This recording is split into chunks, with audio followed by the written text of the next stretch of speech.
अभी हम 11th and 12th की एनसीईआरटी करेंगे पॉलिटिकल साइंस की। जो 11th क्लास की फर्स्ट बुक है पॉलिटिकल थ्योरी, उस पर नज़र मारते हैं। जो पहला चैप्टर है उसका नाम है राजनीतिक सिद्धांत एक परिचय। इसमें बात की गई मनुष्य दो मामलों में अद्वितीय है, उसके पास विवेक होता है और वो अपनी गतिविधियों में उसे व्यक्त करने की योग्यता रखता है, भाषा का प्रयोग करता है, वो संवाद की योग्यता रखता है। तो इसलिए इंसान बाकी जो जानवर है उनसे अलग है, ये माना गया है। इसमें बताया गया है राजनीति का जन्म इस तथ्य से होता है कि हमारे और हमारे समाज के लिए क्या उचित एवं वांछनीय है और क्या नहीं। आधुनिक काल में सबसे पहले रूसों ने सिद्ध किया कि स्वतंत्रता मानव मात्र का मौलिक अधिकार है। कार्ल मार्क्स ने तर्क दिया कि समानता भी उतनी ही निर्णायक होती है जितनी कि स्वतंत्रता। समाजवाद समानता पर ज़्यादा फोकस करता है और उदारवाद स्वतंत्रता पर। हिंद स्वराज किताब का जिक्र मिलता है जो गांधी जी ने लिखी थी 1909 में। गांधी के सिद्धांतों को नीति निर्देशक तत्व में शामिल किया गया है, डीपीएसपीज में शामिल किया गया है and 73rd and 74th constitutional amendment करके पंचायती राज की स्थापना की गई। स्थानीय स्तर पे स्वशासन की बात जो गांधी जी कहते थे आर्टिकल 40 के तहत जो शामिल किया गया था, वो 1992 के अंदर 73rd and 74th constitutional amendment से शामिल कर दिया। गांधी ओके राजनीतिक सिद्धांत उन विचारों और नीतियों को व्यवस्थित रूप से प्रतिबिंबित करता है जिनसे हमारे सामाजिक जीवन, सरकार और संविधान ने आकार ग्रहण किया है। यह स्वतंत्रता, समानता, न्याय, लोकतंत्र व धर्मनिरपेक्षता जैसी अवधारणाओं का अर्थ स्पष्ट करता है। इंटरनेट का इस्तेमाल करने वालों को इंग्लिश में नेटिजन कहा जाता है।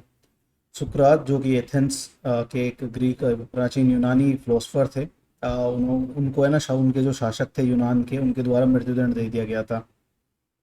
प्लेटो जो सुकरात के शिष्य थे, उन्होंने अपनी रचना द रिपब्लिक में सुकरात के नाम का एक कैरेक्टर गढ़ा, चरित्र गढ़ा और सुकरात सेफलस के बीच संवाद दर्शाया गया है जिसमें वो अधिकारों की बात करते हैं। भारतीय संविधान सभी को प्राथमिक शिक्षा पाने के अधिकार की गारंटी देता है। चैप्टर 2 है स्वतंत्रता, और जिसमें long walk to freedom Nelson Mandela की आत्मकथा का जिक्र मिलता है। फ्रीडम फ्रॉम फियर आंग सान सू की आत्मकथा देखने को मिलती है, जो म्यांमार के लीडर है। अभी उन्हें बंद कर रखा है कि मिलिट्री शासन चल रहा है और वहाँ पे विद्रोह हो रहे हैं, सरकार मतलब एक तरीके की आंतरिक अशांति चल रही है। स्वराज का जिक्र देखने को मिलता है। स्वराज का अर्थ है राजनीतिक और संवैधानिक स्तर पर स्वतंत्रता की मांग है और सामाजिक व सामूहिक स्तर पर यह एक मूल्य है। स्वराज मेरा जन्मसिद्ध अधिकार है और मैं इसे लेकर रहूंगा, ये बाल गंगाधर तिलक का कथन था। हिंद स्वराज 1909 में गांधी जी द्वारा लिखी गई, ये मैं आपको बता चुका हूँ। कुछ प्रतिबंधों की आवश्यकता है अव्यवस्था को रोकने के लिए। आदर्श स्वतंत्रता सर्वांगीण स्वतंत्रता है, सुभाष चंद्र बोस का कथन है ये। जेम्स स्टुअर्ट मिल, जेएस मिल हानि सिद्धांत देते हैं। हानि सिद्धांत जेएस मिल द्वारा दिया गया। किसी के कार्य करने की स्वतंत्रता में व्यक्तिगत सामूहिक रूप से हस्तक्षेप करने का इकलौता लक्ष्य आत्मरक्षा है। सभ्य समाज के किसी सदस्य की इच्छा के खिलाफ शक्ति का औचित्यपूर्ण प्रयोग का एकमात्र उद्देश्य किसी अन्य को हानि से बचाना हो सकता है। ये हानि सिद्धांत है जिसका जिक्र उनकी किताब ऑन लिबर्टी में देखने को मिलता है। ओके, जेएस मिल स्वसंबंध पर संबंध कार्यों में अंतर बताया है उन्होंने अपने इस बुक के अंदर। और माओ कहते हैं कि माओ के शासन में चीन के सभी लोगों को माओ सूट पहनना पड़ता था। तो ये दिखाया गया है कि किस तरीके से उनकी स्वतंत्रता को बाधित किया गया, जो माओ की इच्छा है वही सब पे थोपी गई थी। अब राजनीतिक सिद्धांत में दो प्रकार की स्वतंत्रता है, एक नकारात्मक स्वतंत्रता और एक सकारात्मक स्वतंत्रता। नकारात्मक वो है कि उसका उल्लंघन नहीं किया जा सकता और एक असीमित दायरे में वो रहती है और हस्तक्षेप क्षेत्र उसमें कोई नहीं होता, गवर्नमेंट उसमें हस्तक्षेप नहीं कर सकती। सकारात्मक स्वतंत्रता वो है कि कुछ करने की स्वतंत्रता तो होती है, जिसका समर्थन रूसो करते हैं, गांधी करते हैं, हेगेल करते हैं और अरविंद घोष करते हैं।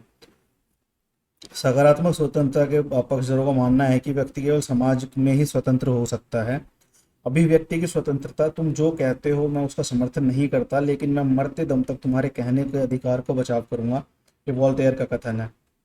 जेएस मिल ने अपनी किताब ऑन लिबर्टी में चार कारण दिए हैं कि अभिव्यक्ति की स्वतंत्रता उन्हें भी होनी चाहिए, जिनके विचार आज गलत है, भ्रामक लग रहे हों, उनको भी चार कारण है अभिव्यक्ति की स्वतंत्रता सबको होनी चाहिए। कहने का मतलब ये है कोई विचार पूरी तरह गलत नहीं होता, सत्य स्वयं स्वयं से उत्पन्न नहीं होता, विरोधी विचारों के टकराव से पैदा होता है।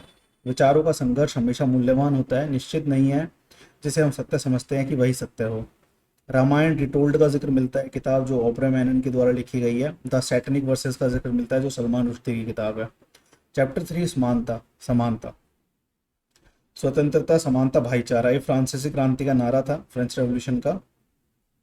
दुनिया की 40% गरीब जनसंख्या का दुनिया की कुल आमदनी में हिस्सा केवल 5% है, जबकि 10% अमीर लोग दुनिया की 54% आमदनी पर कंट्रोल करते हैं। समानता सामाजिक और राजनीतिक सिद्धांत का केंद्रीय विषय है। प्राकृतिक असमानताएं लोगों में विभिन्न प्रकार की क्षमताएं अलग अलग होती है, प्रतिभा अलग अलग होती है, उनके अलग अलग चयन के कारण पैदा होती है। जो प्राकृतिक असमानताएं हैं और जो समाज जनित असमानताएं हैं, वे अवसरों की असमानता व शोषण के कारण है, जैसे जाति व्यवस्था या रंग भेद करना, इस तरीके की असमानता ये मानव जनित है। समानता के तीन आयाम है: राजनीतिक, सामाजिक, आर्थिक। राजनीति के अंतर्गत समान नागरिकता, नागरिक अधिकार, मतदान, अभिव्यक्ति की स्वतंत्रता, समान कानूनी अधिकार, कानून के समक्ष असमानता, ये सब। सामाजिक में आता है कि अवसर की समानता, राज्य द्वारा प्रोत्साहन।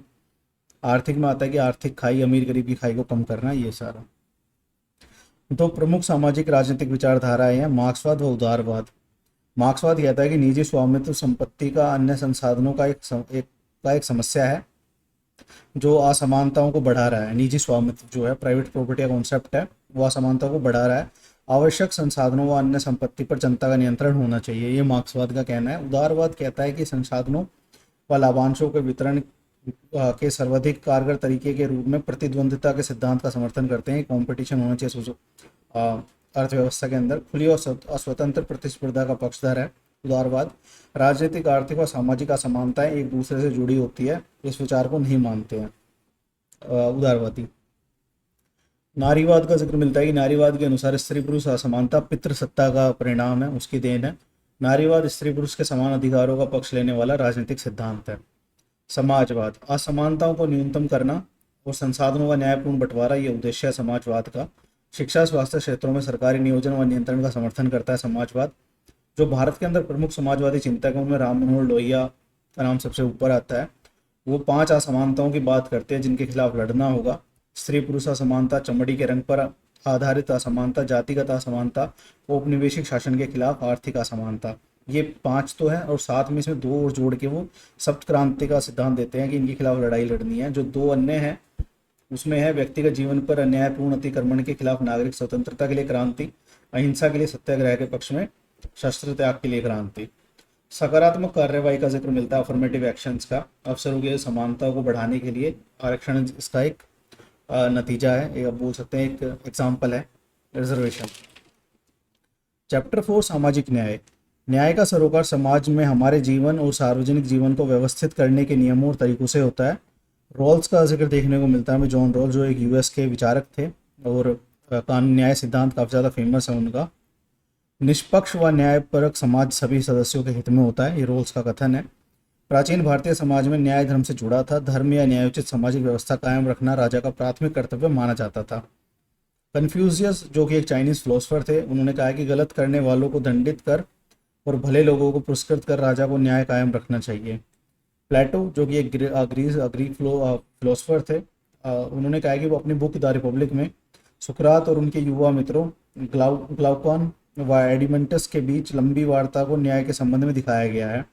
इमैनुअल कांट जो कि एक जर्मन दार्शनिक है, वो कहते हैं हर मनुष्य की गरिमा होती है, न्याय के लिए ज़रूरी है कि तमाम व्यक्तियों को समुचित और बराबर की अहमियत दी जाए। न्याय के सिद्धांत: समान लोगों के प्रति समान बर्ताव, समान वेतन, समान कार्य, इसका एग्जाम्पल। समानुपातिक न्याय जिसमें न्याय संगत संतुलन बनाया जाए सोसाइटी के अंदर, ओके। यानी विशेष जरूरतों का विशेष ख्याल करना, जैसे विकलांग है कोई, जाति व्यवस्था के कारण दमन किया गया किन्हीं जातियों को, तो उनको आरक्षण देना, वो इसके तहत आता है कि विशेष ख्याल रखना विशेष जरूरतों का। जॉन रॉल्स का न्याय सिद्धांत: अज्ञानता के आवरण की बात करते हैं वो, कि अज्ञानता के आवरण में सोचना। आप इसको ऐसे समझे कि आपको मैं कहूँ कि आपको जैसे कास्ट सिस्टम का एग्जांपल लें कि 4 वर्ण है हमारे, आपको ये नहीं पता कि आप किस वर्ण में पैदा होंगे, मगर मैं आपको कहता हूँ कि आप चारों वर्णों के लिए ना कोई रूल बनाओ, तो आपको नहीं पता मगर आप किस वर्ण में पैदा होगे, तो आप ऐसी कंडीशन में बेहतर ही करोगे चारों के लिए, क्योंकि आपको नहीं पता आप किसी में पैदा हो सकते हो। विवेकशील मनुष्य बने रहने की उम्मीद रहती है इसमें। सबसे बुरी स्थिति में सोचना हितकर, मतलब बिल्कुल हित सोचते हैं कि बुरी स्थिति में भी अगर हम होते उसमें तो भी फिर हमारे साथ बेटर होता। जब मनुष्य को कुछ ना पता हो वह कौन है, कहाँ जन्म लेगा या किस परिस्थिति है, ये सोचना है मैं कि वो बेहतर सोचेगा उस परिस्थितियों में, सबसे बुरी स्थिति में भी हितकर सोच रखेगा। निष्पक्षता, विवेक सम्मत कार्रवाई की जाती है इसमें। नैतिकता नहीं बल्कि विवेकशील चिंतन हमें समाज में लाभ और भार के वितरण के मामले में निष्पक्ष होकर विचार करने की ओर प्रेरित करता है। ये रॉल्स का कथन है। न्यायपूर्ण समाज वह है जिसमें परस्पर सम्मान की बढ़ती हुई भावना और अपमान की घटती हुई भावना मिलकर एक करुणा से भरे समाज का निर्माण करे। ये डॉक्टर भीमराव अंबेडकर का कथन है। न्याय में ऐसा कुछ अंतर्निहित है जिसे करना ना सिर्फ सही है और ना करना सिर्फ गलत, बल्कि जिस पर बतौर अपने मौलिक अधिकार कोई व्यक्ति विशेष हक से दावा जता सकता है। ये जीएस मिल का कथन है। चैप्टर 5 अधिकार, जिसमें अधिकार अधिकार मूल रूप से हकदारी है, ऐसा दावा जिसका औचित्य सिद्ध किया जा चुका हो, वह अधिकार है। एक सिंपल डेफिनेशन अगर अधिकार की दी जाए तो नागरिक व्यक्ति और मनुष्य होने के नाते जिसके हकदार है, वह दावा व स्वीकार हो, सम्मान और गरिमा का जीवन बसर करने के लिए महत्वपूर्ण और आवश्यक समझे जाते हैं अधिकार। विश्व जनित प्रकृति आजीविका का अधिकार, अभिव्यक्ति की स्वतंत्रता जैसे अधिकार ये विश्व जनित है। बेहतरी के लिए आवश्यक अधिकार जो है दक्षता व प्रतिभा को विकसित करने में सहयोग दे, जैसे शिक्षा का अधिकार। शिक्षा का अधिकार एक सार्वभौम अधिकार माना गया है। 17वीं से 18वीं सदी में राजनीतिक सिद्धांतकार तर्क देते थे कि अधिकार प्रकृति ईश्वर प्रदत्त है। 3 प्राकृतिक अधिकार है, जीवन का अधिकार, स्वतंत्रता का अधिकार, संपत्ति का अधिकार। वर्तमान में मानवाधिकार शब्द का अधिक प्रयोग किया जाता है। अधिकार की नैतिक अवधारणा इमैनुअल कांट ने दी है, जिसमें वो कहते हैं कि बर्ताव जैसा खुद के लिए चाहिए वैसा ही औरों के साथ करना चाहिए और दूसरों को स्वार्थ सिद्धि का साधन नहीं बनाना चाहिए। पॉप स्टार बॉब गेल्डोफ का जिक्र मिलता है, जो अफ्रीका में गरीबी खत्म करने के लिए पश्चिमी देशों की सरकारों से अपील करते हैं सहायता की। नागरिक स्वतंत्रता व राजनीतिक अधिकार मिलकर किसी सरकार को लोकतांत्रिक प्रणाली की बुनियाद का निर्माण करते हैं। सरकार की लोकतांत्रिक प्रणाली की बुनियाद का निर्माण करते हैं। ग्रामीण रोजगार गारंटी योजना का जिक्र मिलता है, इसमें हमें मनरेगा नरेगा नाम से जाना जाता है। 10 दिसंबर 1948 मानवाधिकारों की सार्वभौमिक घोषणा की गई, यूएन द्वारा स्वीकार व लागू किया गया 10 दिसंबर 1948 को। विधि के शासन द्वारा मानवाधिकारों की रक्षा करना। चैप्टर 6 नागरिकता। राष्ट्र अपने सदस्यों को एक सामूहिक राजनीतिक पहचान के साथ अधिकार भी प्रदान करते हैं और जो उसका यूज करते हैं वो सब नागरिक होते हैं वहाँ के। नागरिकों को अधिकारों की गारंटी मिलती है। लोकतंत्र में वैसे मतदान, अभिव्यक्ति, आस्था ये सारे अधिकार दिए जाते हैं सामान्यतः। अधिकारों की व प्रतिष्ठा की समानता नागरिकता की बुनियादी अधिकारों में से एक है। 1789 की जो फ्रेंच रेवोल्यूशन हुई थी उसमें 17 से 20वीं शताब्दी में यूरोप में जो रूल था साउथ अफ्रीका पे उनका शासन था 17वीं से 20वीं शताब्दी तक औपनिवेशिक शासन, जिसमें 1994 में रंग भेद की नीति का अंत किया गया साउथ अफ्रीका में 1994 में। नागरिकों को देश के सांस्कृतिक व प्राकृतिक संसाधनों का उत्तराधिकारी व न्यासी भी माना जाता है। मुंबई कर के लिए ये नारा दिया गया था महाराष्ट्र के अंदर।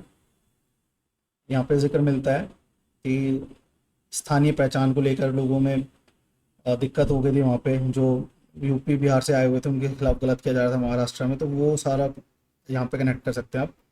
पृथक्करण राजनीति के चेहरे पर सामाजिक कोड की तरह है, ये मार्टिन लूथर किंग जूनियर का बयान था। साथ ही वे कहते हैं आत्मगौरव व आत्मसम्मान के मामले में विश्व की हर जाति या वर्ण का मनुष्य बराबर है।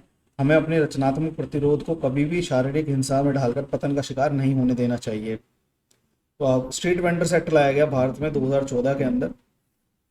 समान अधिकार की बात, जिसमें सभी नागरिकों को सुरक्षा प्रदान करना। नागरिकता और सामाजिक वर्ग, ये किताब है 1950 में लिखी गई थी टीएच मार्शल के द्वारा। नागरिकता और सामाजिक वर्ग बुक है 1950 में लिखी गई थी। नागरिकता जैसे इसमें बताया गया है किसी समुदाय के पूर्ण सदस्यों को प्रदत्त प्रतिष्ठा, मतलब एक सोसाइटी के परमानेंट मेंबर्स, जिस तरीके से आप बोले कंप्लीट मेंबर्स। एक अंग्रेज समाज शास्त्री थे टीएच मार्शल, उन्होंने किताब लिखी थी नागरिकता और सामाजिक वर्ग 1950 में। मार्शल नागरिकता में 3 प्रकार के अधिकारों को शामिल मानते हैं, नागरिक, राजनीतिक और सामाजिक अधिकार। नागरिक अधिकारों में आता है जीवन, आज़ादी, संपत्ति, इन सबका अधिकार। राजनीतिक में आता है शासन प्रक्रिया में सहयोगी। असामाजिक अधिकार जैसे शिक्षा व रोजगार का अधिकार। मार्शल ने सामाजिक वर्ग को असमानता को व्यवस्था के रूप में चिन्हित किया है। असमानता की व्यवस्था के रूप में चिन्हित किया है सामाजिक वर्ग को। ओल्गा टेलिस बनाम बम्बई नगर निगम का केस देखने को मिलता है 1985, इसमें जिक्र मिलता है आर्टिकल 21 में जीने के अधिकार गारंटी में, जिसमें आजीविका के अधिकार को भी शामिल किया गया। इसी केस के तहत मुंबई की झोपड़पट्टियों में रहने वालों के अधिकारों के बारे में एक केस था, जनहित याचिका दायर की गई थी, उन्हें वहां से विस्थापित किया जा रहा था, तो वो सारा उसमें।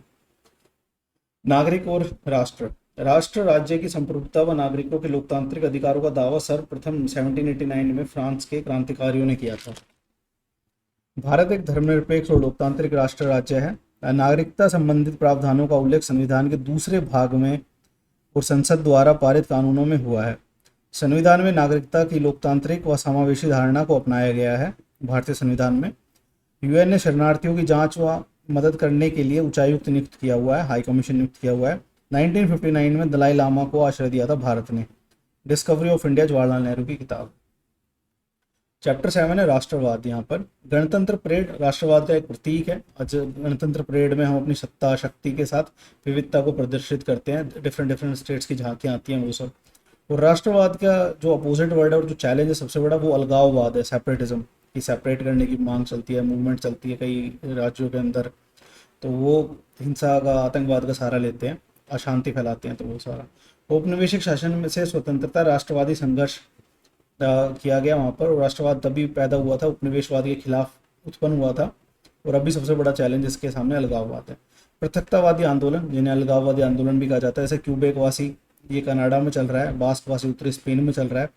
कुर्द तुर्की और इराक से लड़ रहे हैं अलग क्षेत्र के लिए। तमिल श्रीलंका में लड़ रहे हैं। लिट्टे का जिक्र मिलता है जो राजीव गांधी की हत्या में भी शामिल थे।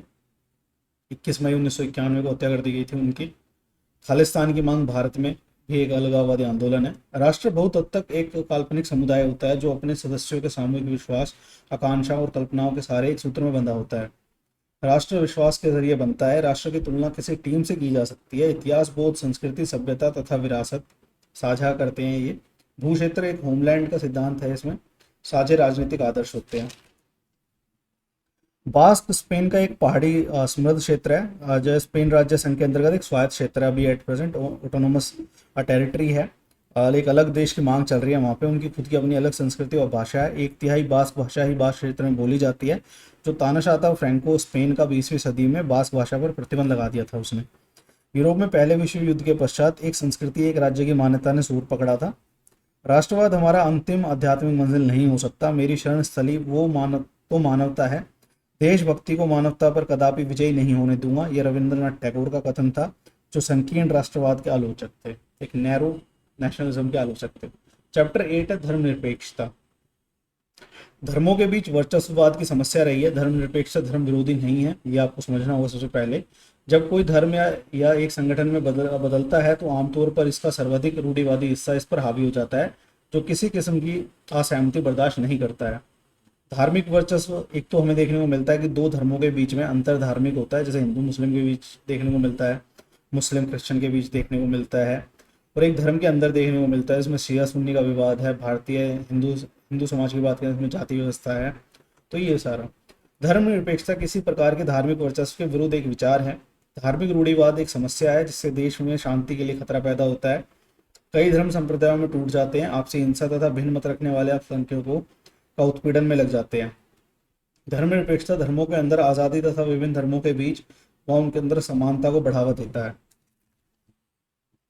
धर्मनिरपेक्ष राज्य। भारत एक धर्मनिरपेक्ष राज्य है। राज्य सत्ता किसी खास धर्म के प्रमुखों द्वारा संचालित नहीं होनी चाहिए। धर्मतांत्रिक राष्ट्र जैसे पाकिस्तान है, वहाँ पे उत्पीड़न देखने को मिलता है, हमें हिंसा देखने को मिलती है दूसरे धार्मिक समुदायों के प्रति। और साथ ही जो मुस्लिम सेक्ट है, अलग जैसे अहमदिया है, वो उनको मुसलमान भी नहीं मानते, उनके खिलाफ जो शिया है उनके खिलाफ भी देखने को मिलती है। मगर जो हिंदू है, क्रिश्चियंस हैं, उनके साथ और बदतर सलूक किया जाता है। वहाँ पे लड़कियों को उठा लिया जाता है, जबरन उनकी शादियाँ की जाती है और धर्म परिवर्तन किया जाता है। ये सारा भी वहाँ पे चल रहा है। और सुन्नी इस्लाम आधिकारिक राजधर्म है पाकिस्तान का। धर्म और राज्य सत्ता के बीच संबंध विच्छेद धर्मनिरपेक्ष राज्य सत्ता के लिए जरूरी है। सर्वाधिक प्रचलित संकल्पना, दो तरीके की संकल्पनाएं हैं हमारे पास यहाँ पर धर्मनिरपेक्षता को लेकर। एक अमेरिकी मॉडल है, एक भारतीय मॉडल है। जो पश्चिमी मॉडल है, अमेरिकी मॉडल है, वो कहता है कि राज्य सत्ता धर्म के मामले में हस्तक्षेप नहीं करेगी। इसी प्रकार धर्म राज्य सत्ता में दखल नहीं देगा। राज्य किसी धार्मिक संस्था को मदद नहीं देगा। धर्म एक निजी मामला है, वह राज्य सत्ता की नीति या कानून का विषय नहीं हो सकता। स्वतंत्रता व समानता की व्यक्तिवादी ढंग से व्याख्या करता है। जबकि भारतीय जो मॉडल है उसमें आप हस्तक्षेप देखने को मिलेगा। जो जरूरी हस्तक्षेप है वो करता है राज्य वहाँ पर। गहरी धार्मिक विविधता के संदर्भ में उदित हुआ कि भारत बहुत बड़ा एक क्षेत्र है हमारे पास, और एक गहरी डाइवर्स हमारे पास रेंज है पॉपुलेशन की, डेमोग्राफिक डिविडेंड जिसे बोलते हैं, कह सकते हैं। तो वो हमारे पास विभिन्न धर्म है, भाषाएं हैं, विविधता काफ़ी ज़्यादा है। अंतर सामुदायिक समानता का विचार भारतीय मॉडल में अपनाया गया है। अंतर धार्मिक व अंतर धार्मिक वर्चस्व पर एक साथ ध्यान केंद्रित करता है, जो धर्मों के बीच भी और एक धर्म के अंदर भी दोनों पर ध्यान केंद्रित करता है। जैसे हिंदू धर्म में छुआछूत को बंद किया गया है आर्टिकल 15 के द्वारा, आरक्षण का प्रावधान किया गया है। वहीं पे राष्ट्र ने अपना कोई धर्म नहीं माना है, ना किसी एक धर्म विशेष को सहायता करता है ग्रो करने में। धार्मिक आज़ादी व राज्य समर्थित धार्मिक सुधार, भारतीय राज्य ना तो धर्मतांत्रिक है और ना ही वह किसी धर्म को राज्य धर्म मानता है, जिसके चलते वह धर्म से अलग भी हो सकता है व जरूरत पड़ने पर संबंधी बना सकता है। अल्पसंख्यकों को खुद की शिक्षण संस्थाएं खोलने और चलाने का अधिकार व राज्य द्वारा सहायता भी मिल सकती है। सैद्धांतिक हस्तक्षेप राज्य सत्ता का धर्मों में हो सकता है। यहाँ पर भीष्म सानी का उपन्यास तमस का जिक्र देखने को मिलता है इस चैप्टर में। राही मासूम राजा के आधा गांव उपन्यास का जिक्र देखने को मिलता है। भारतीय धर्मनिरपेक्षता की जो आलोचनाएं भी हुई है बाद में, जिसमें कहा गया कि धर्म विरोधी है, पश्चिम से आयातित है, ईसाइयत से जुड़ी जो मान्यता है वेस्ट की उससे जुड़ा है। अल्पसंख्यकवाद को देखने को मिलता है, मुस्लिम तुष्टिकरण का आरोप लगता है। धार्मिक स्वतंत्रता में हस्तक्षेप करता है। वोट बैंक की राजनीति की जाती है इसके जरिए, एक असंभव परियोजना है कि फुलफिल ही नहीं हो सकती ये जो चीजें बात हो रही है यहाँ पर। चैप्टर 9 है शांति। फ्रेडरिक नीत्शे जो कि एक जर्मन दार्शनिक थे, वो कहते हैं कि युद्ध का महिमामंडन करते हैं वो, ठीक है। वो कहते हैं कि शांति को महत्व नहीं दिया उन्होंने जरा सा भी। वो कहते हैं कि संघर्ष ही सभ्यता की उन्नति का मार्ग प्रशस्त कर सकता है। विल्फ्रेडो पेरेटो जो इटली के एक दार्शनिक रहे हैं 1848 से 1923 उनका जीवन काल रहा। एक ताकतवर लोगों को वो करने के लिए इस्तेमाल करने के लिए कहते हैं शासक वर्ग का निर्माण ऐसे लोगों से करना चाहिए जो ताकतवर हो, और उनका ना वो शेर के रूप में वर्णन करते हैं। जो ताकतवर लोग है, शासक वर्ग है, उसका शेर के रूप में वर्णन करते हैं वो। हिरोशिमा के फूल का जिक्र मिलता है, एक उपन्यास है जो एडिथा मॉरिस के द्वारा लिखा गया है। क्यूबा मिसाइल संकट का जिक्र मिलता है 1962, यूएसएसआर पीक पॉइंट था कोल्ड वॉर के टाइम का एक। शांति, युद्ध की अनुपस्थिति, सामान्य परिभाषा। युद्ध, दंगा, नरसंहार, कत्ल या सामान्य अशारीरिक प्रहार समेत किसी भी प्रकार के हिंसक संघर्षों का अभाव ही शांति है। ये यहाँ पे देखने को मिलता है डेफिनेशन एक शांति की देखा जाए तो। अब संरचनात्मक हिंसा का जिक्र मिलता है, स्ट्रक्चर वायलेंस का देखने को मिलता है। परंपरागत जैसे जाति व्यवस्था, पितृसत्ता के आधार पर भ्रूण हत्या, दहेज, शोषण, यौन उत्पीड़न, ऑनर किलिंग आदि। उपनिवेशवाद, रंग भेद और सांप्रदायिकता, नस्लवाद, ये सब संरचनात्मक हिंसा के तरीके हैं, रूप हैं। अमेरिका में अश्वेत लोगों को गुलाम बनाने की प्रथा 1865 तक चली। सभी दुष्कर्म मन के कारण उपजते हैं, यदि मन रूपांतरित हो जाए तो क्या दुष्कर्म बने रह सकते हैं। एक गौतम बुद्ध का कथन यहाँ पे देखने को मिलता है। तुम्हारा काम एक युद्ध हो, तुम्हारी शांति एक विजय हो, यह फ्रेडरिक नीत्शे का कथन है, जो कि युद्ध का महिमामंडन करते हैं, तो शांति को पूरा ढकोसला करार देते हैं।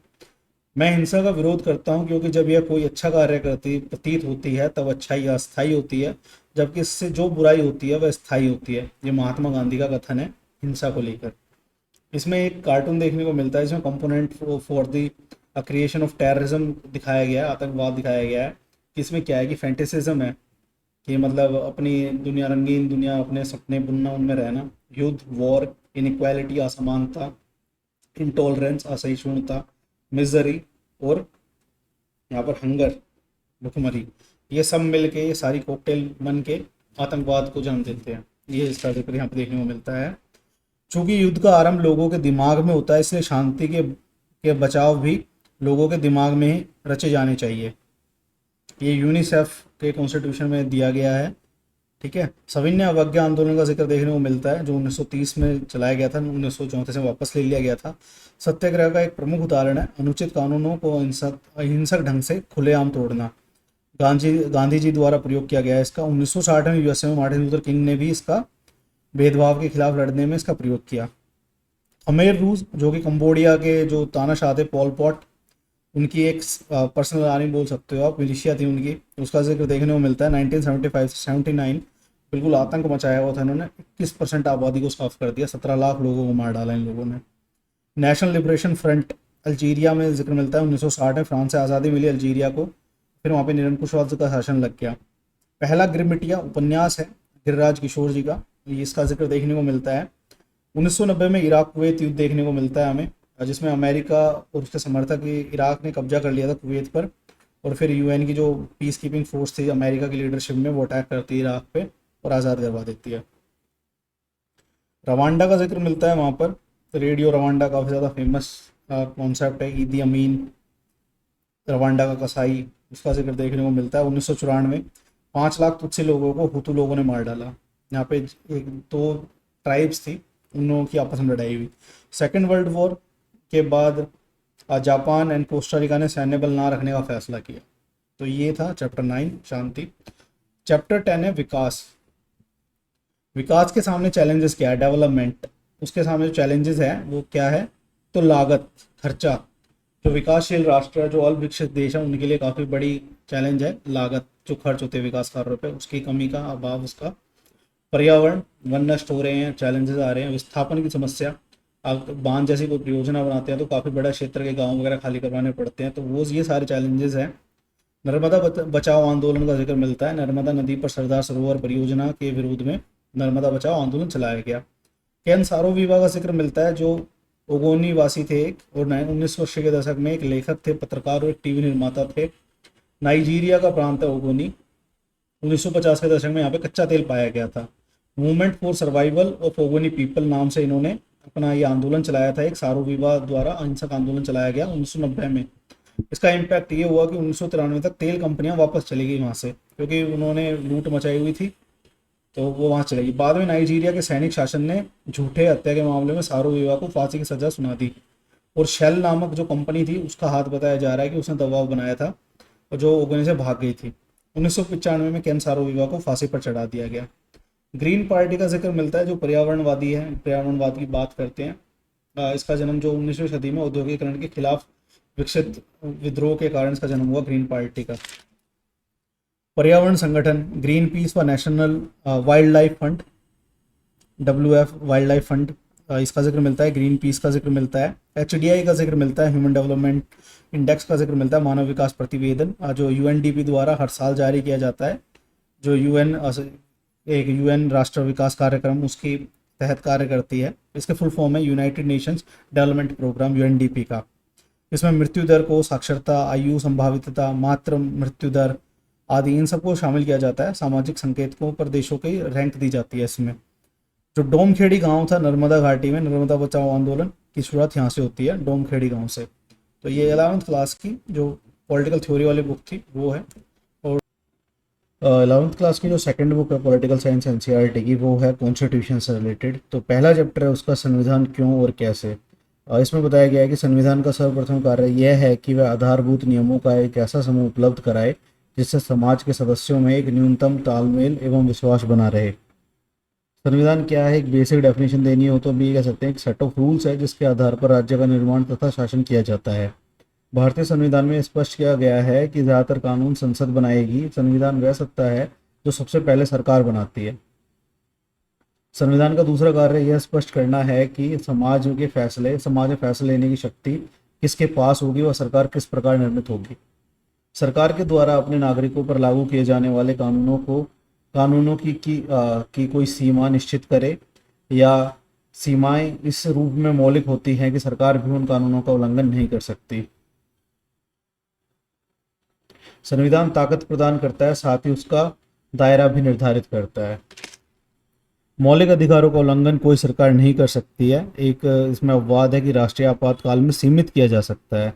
संविधान अपने समाज की इच्छाओं का पिटारा होता है, ये कथन है और संविधान के संदर्भ में कहा गया है। सरकार को ऐसा सामर्थ्य प्रदान करे जिससे वह जनता की इच्छाओं को पूरा कर सके तथा एक न्यायपूर्ण समाज की स्थापना हेतु उचित परिस्थितियों का निर्माण कर सके, ये संविधान का उद्देश्य होता है। जो साउथ अफ्रीका का संविधान है वो सरकार के दायित्व सुनिश्चित करता है कि पर्यावरण संरक्षण, भेदभाव से बचाव, आवास व स्वास्थ्य सुविधाएं उपलब्ध कराना। इंडोनेशिया का संविधान सुनिश्चित करता है कि राष्ट्रीय शिक्षा व्यवस्था, गरीब व अनाथ बच्चों की देखभाल की जा सके। संविधान किसी समाज की बुनियादी पहचान होता है। संविधान आधिकारिक बंधन लगाकर यह निर्धारित कर देता है कि कोई क्या कर सकता है और क्या नहीं। जर्मनी का निर्माण जर्मन नस्ल के आधार पर हुआ है। इंग्लैंड का कोई लिखित दस्तावेज नहीं है, लिखित संविधान नहीं है जिसे संविधान कहा जा सके। एक लंबी श्रृंखला नियमों व दस्तावेजों की है जिसे सामूहिक रूप से संविधान कहा जाता है। संसार के सर्वाधिक कामयाब संविधान है भारत का संविधान, अमेरिका का, दक्षिण अफ्रीका का। भारतीय संविधान का निर्माण दिसंबर 1946 से प्रारंभ होकर नवंबर 1949 तक चला, जिसमें 26 जनवरी 1950 को संविधान को लागू किया गया। 9 दिसंबर 1946 को संविधान सभा की पहली बैठक हुई। 14 अगस्त 1947 को विभाजित भारत के संविधान सभा के रूप में फिर से बैठक हुई। 1935 में स्थापित प्रांतीय विधानसभाओं के सदस्यों द्वारा अप्रत्यक्ष विधि से संविधान सभा के सदस्यों का चयन हुआ। कैबिनेट मिशन प्रस्तावित योजना के अनुरूप प्रांत रियासतों के एकल समूह को उनकी जनसंख्या के अनुपात में सीटें दी गई। 10 लाख की आबादी पर एक सीट का प्रावधान था। ब्रिटिश सरकार के प्रत्यक्ष शासन वाले प्रांतों को 292 सीट व देशी रियासतों के 93 सीटें विभाजित की गई।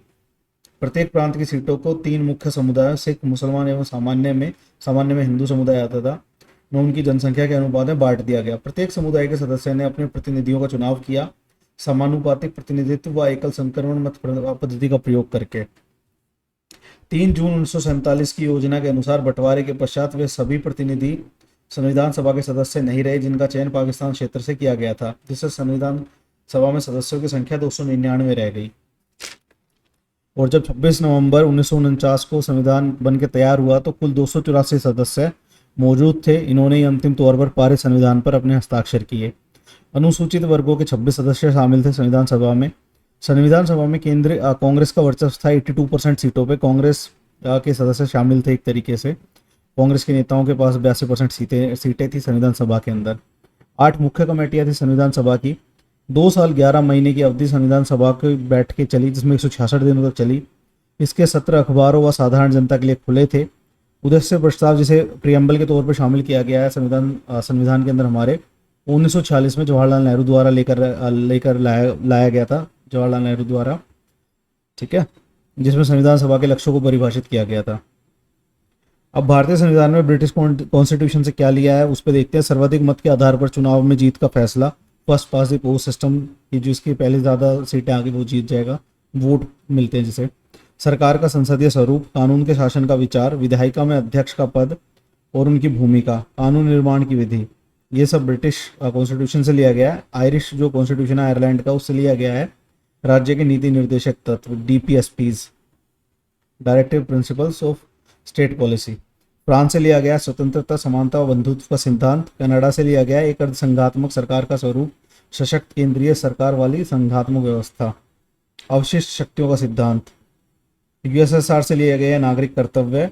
बिना वाद विवाद के सिर्फ सार्वभौमिक मताधिकार को स्वीकार किया गया भारतीय संविधान के अंदर। चैप्टर 2 है भारतीय संविधान में अधिकार। भारत के तीसरे भाग में मौलिक अधिकारों का उल्लेख दिया गया है। संविधान के तीसरे भाग में भारतीय संविधान के 1982 में एशियन गेम होते हैं इंडिया के अंदर, दिल्ली में, इसका जिक्र मिलता है इस चैप्टर के अंदर। अधिकारों का घोषणा पत्र, संविधान द्वारा दिए गए व संरक्षित अधिकारों को सूची, जिन्हें सरकार सदैव स्वीकृति देगी। तो अधिकार क्या है? एक घोषणा पत्र है, संविधान द्वारा दिए गए व संरक्षित अधिकारों की सूची है जिन्हें सरकार सदैव स्वीकृति देगी। ये मोटा मोटा अधिकार की डेफिनेशन है भारतीय संविधान के संदर्भ में। मौलिक अधिकार सबसे इंपॉर्टेंट है, उनका जिक्र मिलता है। 1928 में मोतीलाल नेहरू समिति ने अधिकारों के घोषणा पत्र की मांग उठाई थी। मौलिक अधिकार सबसे अहम है, इसकी गारंटी एवं इसकी सुरक्षा स्वयं संविधान करता है। समता का अधिकार, पहला अधिकार जो है समानता का अधिकार, समता का अधिकार। कानून के समक्ष समानता, कानून का समान संरक्षण। धर्म, जाति, लिंग व जन्म स्थान के आधार पर भेदभाव का निषेध। रोजगार में अवसर की समानता। पदवियों का अंत, छुआछूत की समाप्ति। और दूसरा अधिकार स्वतंत्रता का अधिकार एवं व्यक्तिगत स्वतंत्रता इसमें शामिल है। भाषण, अभिव्यक्ति की स्वतंत्रता, शांतिपूर्ण ढंग से जमा होने और सभा करने की स्वतंत्रता, संगठित होने की स्वतंत्रता, भारत में कहीं भी आने जाने की स्वतंत्रता, भारत के किसी भी हिस्से में बसने और रहने की स्वतंत्रता। इसके भी कुछ अपवाद है, वो आप आगे बड़ी क्लासेस में समझेंगे जब हम पढ़ेंगे सब से। पेशा चुनने व व्यापार करने की स्वतंत्रता, जीवन की रक्षा और दैहिक स्वतंत्रता का अधिकार, अभियुक्तों और सजा पाए लोगों के अधिकार इस सब में शामिल है। चौथा है धार्मिक स्वतंत्रता का अधिकार, आस्था व प्रार्थना की आज़ादी, धार्मिक मामलों के प्रबंधन और खास तरह की संस्थाओं में धार्मिक निर्देश देने की स्वतंत्रता। अल्पसंख्यक समूहों के लोगों के सांस्कृतिक और शैक्षिक अधिकार, फोर्थ मौलिक अधिकार जो है। भाषा व संस्कृति के संरक्षण का अधिकार, अल्पसंख्यकों को शैक्षिक संस्थान स्थापित करने का अधिकार। पांचवा है शोषण के विरुद्ध अधिकार, जिसमें बंधुआ मजदूरी पर रोक, जोखिम वाले कामों में बच्चों से मजदूरी करने पर रोक, ये सब शामिल है। और फिर आता है संवैधानिक उपचारों का अधिकार, आर्टिकल 32। इसे जो डॉक्टर अम्बेडकर हैं वो कहते हैं, बाबा साहब अम्बेडकर, कि ये आत्मा है संविधान की, आर्टिकल 32, एंड इसी के माध्यम से जो सुप्रीम कोर्ट है 5 तरह की रिट जारी करती है। मौलिक अधिकारों को लागू करवाने के लिए न्यायालय में जाने का अधिकार, संवैधानिक उपचारों का अधिकार, ये है छठा मौलिक अधिकार। आर्टिकल 16(4) कहता है कि आरक्षण जैसी नीति को समानता के अधिकार के उल्लंघन के रूप में नहीं देखा जा सकता। अवसर की समानता के अधिकार की पूर्ति हेतु यह अनिवार्य है। किसी भी लोकतंत्र में समता व स्वतंत्रता सर्वाधिक महत्वपूर्ण अधिकार है। कानून व शांति व्यवस्था को किसी से खतरा हो तब निवारक नज़रबंदी की जाती है। तो निवारक नज़रबंदी का जिक्र है, अधिकतम 3 महीने के लिए की जा सकती है। इसके पश्चात मामला समीक्षा के लिए सलाहकार बोर्ड के सामने लाया जाएगा। अगर उसे बढ़ाना है तो 3 महीने से ज़्यादा, तो निवारक नज़रबंदी का जिक्र यहाँ पे मिलता है।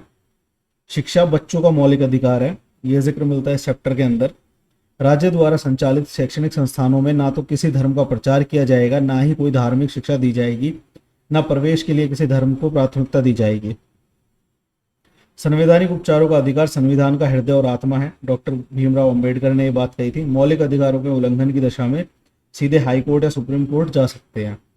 न्यायालय खास तरह के आदेश जारी करते हैं जिन्हें प्रादेश या रिट कहा जाता है, जो 5 तरीके के मैं बता चुका हूँ आपको। बंदी प्रत्यक्षीकरण, गिरफ्तार व्यक्ति की पेशी के संदर्भ में परमादेश, सार्वजनिक पदाधिकारी दायित्व का पालन ना करने तब उन्हें परमादेश दिया जाता है कि करो इसे। निषेध आदेश, जब निचली अदालत अपने अधिकार क्षेत्र का अतिक्रमण करके किसी मुकदमे की सुनवाई करती है तो उसे रोकने के लिए निषेध आदेश। एंड फिर है अधिकार प्रच्छा, कोई व्यक्ति ऐसे पद पर नियुक्त हो गया जिस पर उसका कोई कानूनी अधिकार नहीं है, तब न्यायालय उस पद पर काम करने से मना कर देता है उस व्यक्ति को, तो ये अधिकार प्रच्छा है। एंड 5वां उत्प्रेषण रिट, जो मामलों को उच्च अदालत या अधिकारियों को नीचे से लेकर देना, कि उनसे अधिकारियों से केस ले लेते हैं या दे देते हैं, तो उत्प्रेक्षण रिट के तहत होता है। इसमें PUCL का जिक्र मिलता है, people's union for civil liberty. PUDR, people's union for democratic rights, अधिकारों के हनन के विरुद्ध चौकसी करती हैं। ये अधिकारों का हनन ना हो तो इस पर निगरानी रखती है। सन 2000 में राष्ट्रीय मानवाधिकार आयोग का गठन हुआ, ये इंपॉर्टेंट पॉइंट है। मानवाधिकार आयोग का गठन सन 2000 में हुआ। सुप्रीम कोर्ट के एक पूर्व मुख्य न्यायाधीश, किसी हाई कोर्ट का एक पूर्व मुख्य न्यायाधीश तथा मानवाधिकारों के संबंध में ज्ञान व्यावहारिक अनुभव रखने वाले दो और सदस्य होते हैं। मानवाधिकार आयोग के जो सदस्य हैं उनमें जांच व निगरानी करना कार्य जो है, खुद मुकदमा सुनने का अधिकार नहीं है। सरकार न्यायालय को जांच के आधार पर मुकदमा चलाने की सिफारिश कर सकते हैं। राज्य के नीति निर्देशक तत्व वाद योग्य नहीं है के संदर्भ में ऐसा कहा जाता है। संविधान का हिस्सा है जिसे न्यायालय द्वारा लागू नहीं कराया जा सकता। राज्य के नीति निर्देशक तत्व के संदर्भ में बात की जाती है। और वे अधिकार जो नागरिकों को मौलिक अधिकारों के अलावा मिलने चाहिए, वे सब DPSPs में शामिल हैं। वे नीतियाँ जिन्हें सरकार को स्वीकार करना चाहिए, तो चाहिए वाली चीज़ें वो DPSPs में है ज़्यादातर हमारी। 42वां संविधान संशोधन 1976 में जो किया गया था, इस संशोधन से संविधान में नागरिकों के मौलिक कर्तव्यों की एक सूची का समावेश किया गया, जिसमें कुल 10 कर्तव्यों का वर्णन किया गया है और अभी एट प्रेजेंट 11 है। मौलिक अधिकार व्यक्ति को दिए जाते हैं, नीति निर्देशक तत्व समाज के लिए होते हैं, ये इसमें मेंशन किया गया है। 42वां संविधान संशोधन जो था उसे मिनी कॉन्स्टिट्यूशन कहा जाता है। मिनी कॉन्स्टिट्यूशन किस अमेंडमेंट को कहा जाता है, ये क्वेश्चन कई बार आता है, तो 42nd कॉन्स्टिट्यूशनल अमेंडमेंट है वो, ये इंपॉर्टेंट है काफ़ी। नागरिकों के मौलिक कर्तव्य निर्धारित किए गए, इसमें समाजवादी, धर्मनिरपेक्ष और अखंडता को प्रस्तावना में जोड़ा गया है। तो ये 3 शब्द जोड़े गए थे, समाजवादी, धर्मनिरपेक्ष और अखंडता। 1973 में सुप्रीम कोर्ट ने संपत्ति के अधिकार को संविधान के मूल ढांचे का तत्व नहीं माना और कहा कि संसद इसे संविधान संशोधन के माध्यम से प्रतिबंधित कर सकता है। 1978 में 44th कॉन्स्टिट्यूशनल अमेंडमेंट के द्वारा मौलिक अधिकारों की सूची से निकाल दिया गया और आर्टिकल 300A के तहत सामान्य कानूनी अधिकार बना दिया गया, एक लीगल राइट बना दिया गया। 1978 में जनता पार्टी की सरकार थी, तो 44th कॉन्स्टिट्यूशनल अमेंडमेंट 1978 में हुआ, जिसमें से आर्टिकल 31 और आर्टिकल 19 को हटाया गया था। 19(4) जो निजी संपत्ति से जुड़ा हुआ मामला था और संपत्ति के अधिकार को हटा दिया गया, एक मौलिक अधिकार नहीं रहा फिर वो। केशवानंद भारती मामले में सुप्रीम कोर्ट का निर्णय आया, संविधान की कुछ मूल ढांचागत विशेषताएं हैं, बेसिक स्ट्रक्चर है और संसद इनमें कोई बदलाव नहीं कर सकती है। ज्योतिबा राव फूले का जिक्र मिलता है, जो महाराष्ट्र के एक समाज सुधारक रहे हैं। स्त्री शिक्षा को लेकर उन्होंने काफ़ी ज़्यादा काम किया है। 1827-1890 उनका जीवन काल रहा, उनका जिक्र मिलता है। चैप्टर 3 है चुनाव व प्रतिनिधित्व। प्राचीन यूनान के नगर राज्य प्रत्यक्ष लोकतंत्र के उदाहरण माने जाते हैं। प्रजातंत्र प्रत्यक्ष का निकटतम उदाहरण है स्थानीय सरकारें, विशेषतः ग्राम सभा पंचायत। ये प्रत्यक्ष लोकतंत्र का या प्रजातंत्र का उदाहरण है। लोअर लेवल पे जो गवर्नेंस है, पंचायत।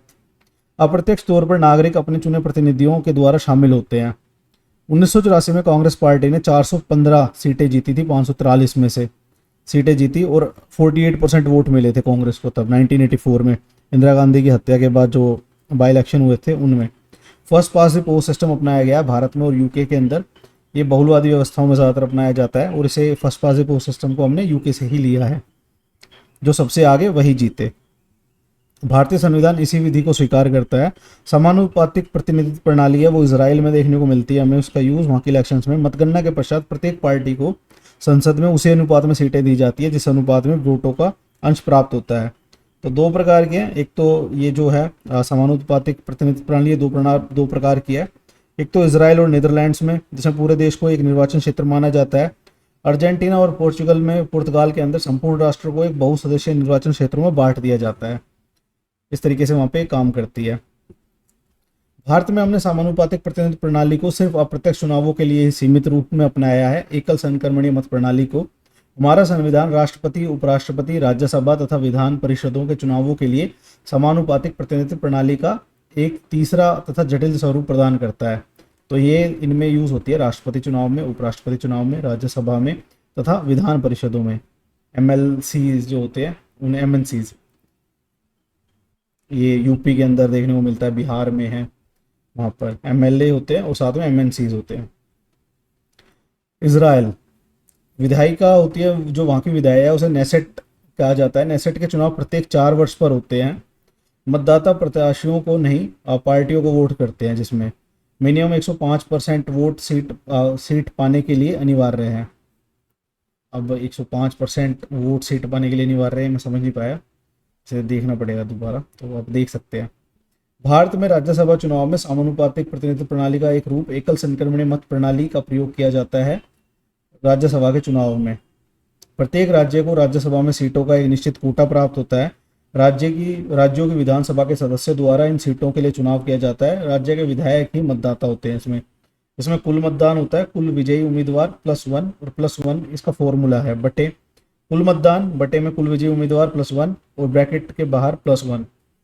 राजस्थान में इसका एग्जांपल दिया गया। राजस्थान में से 200 विधायक है, राज्यसभा के लिए 4 सदस्य चुनने हैं, तो 200 ऊपर रहेगा, नीचे 4+1 और बट ये ब्रैकेट में है और ब्रैकेट के बाहर +1 है, तो ये 200/5 आ गया। काटेंगे इसे 40 आया और 40 में जोड़ेंगे तो 41 आया। वहाँ पे जीतने के लिए प्रत्याशी को मतों का एक कोटा प्राप्त करना पड़ता है, जो ये कोटा 41 का है। वहाँ पर निर्वाचन क्षेत्रों का आरक्षण, संविधान सभा सदस्य तजामुल हुसैन थे, उन्होंने पृथक निर्वाचन मंडल का विरोध किया था मुस्लिमों के लिए।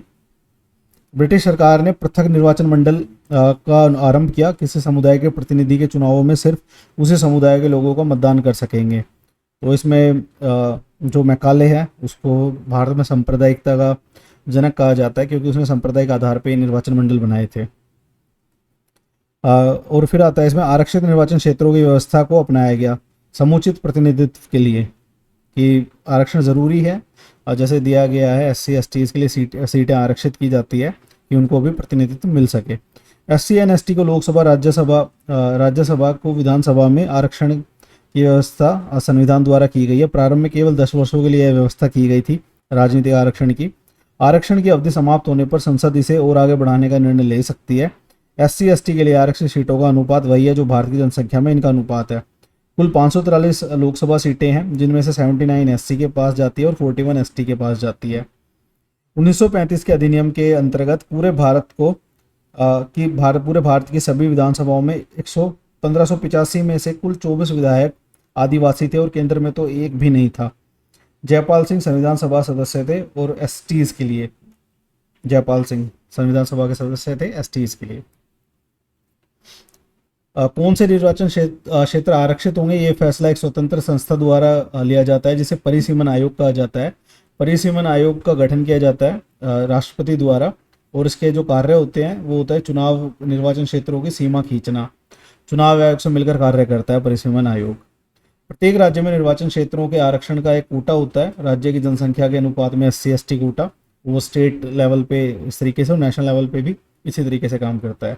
1/3 वुमेन सीट की लोकसभा में मांग की जा रही है। राज्यसभा लोकसभा में 30%, 33%, 1/3 सीटों की मांग की जा रही है महिला आरक्षण के तहत राज्यसभा और लोकसभा में। स्थानीय स्तर पर ये फुलफिल कर दिया गया है। पंचायत व नगर पालिकाओं में महिला सीट आरक्षित की गई है। 1989 तक 21 वर्ष से अधिक आयु के भारतीय नागरिकों को वयस्क माना जाता था।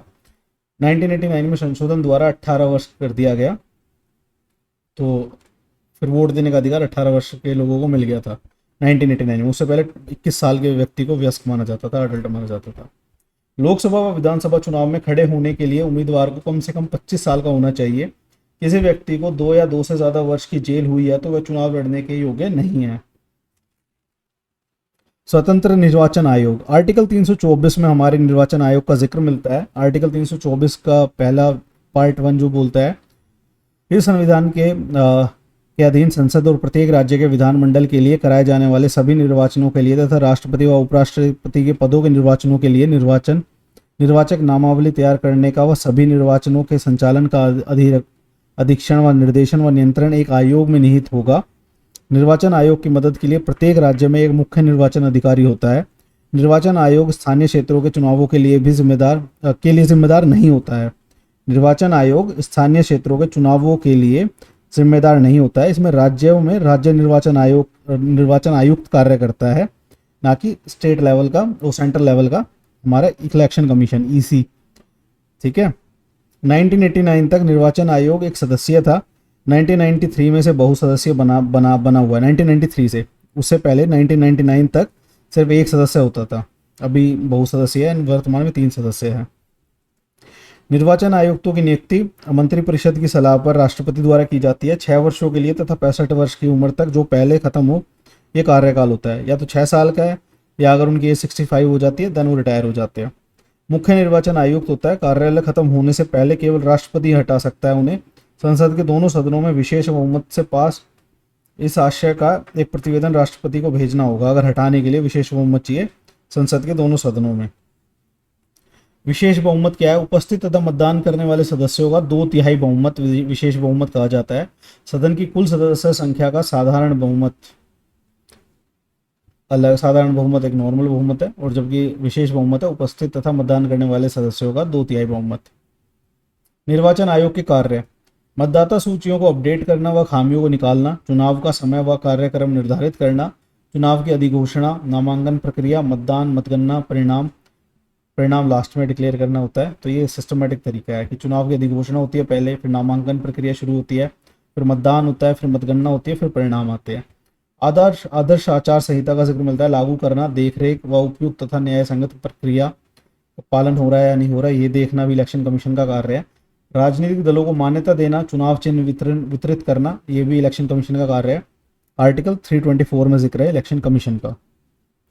प्रशासनिक मशीनरी की सहायता से चुनाव कराता है। प्रशासनिक अधिकारियों को चुनाव संबंधी काम सौंपे जाते हैं। चैप्टर 4 कार्यपालिका।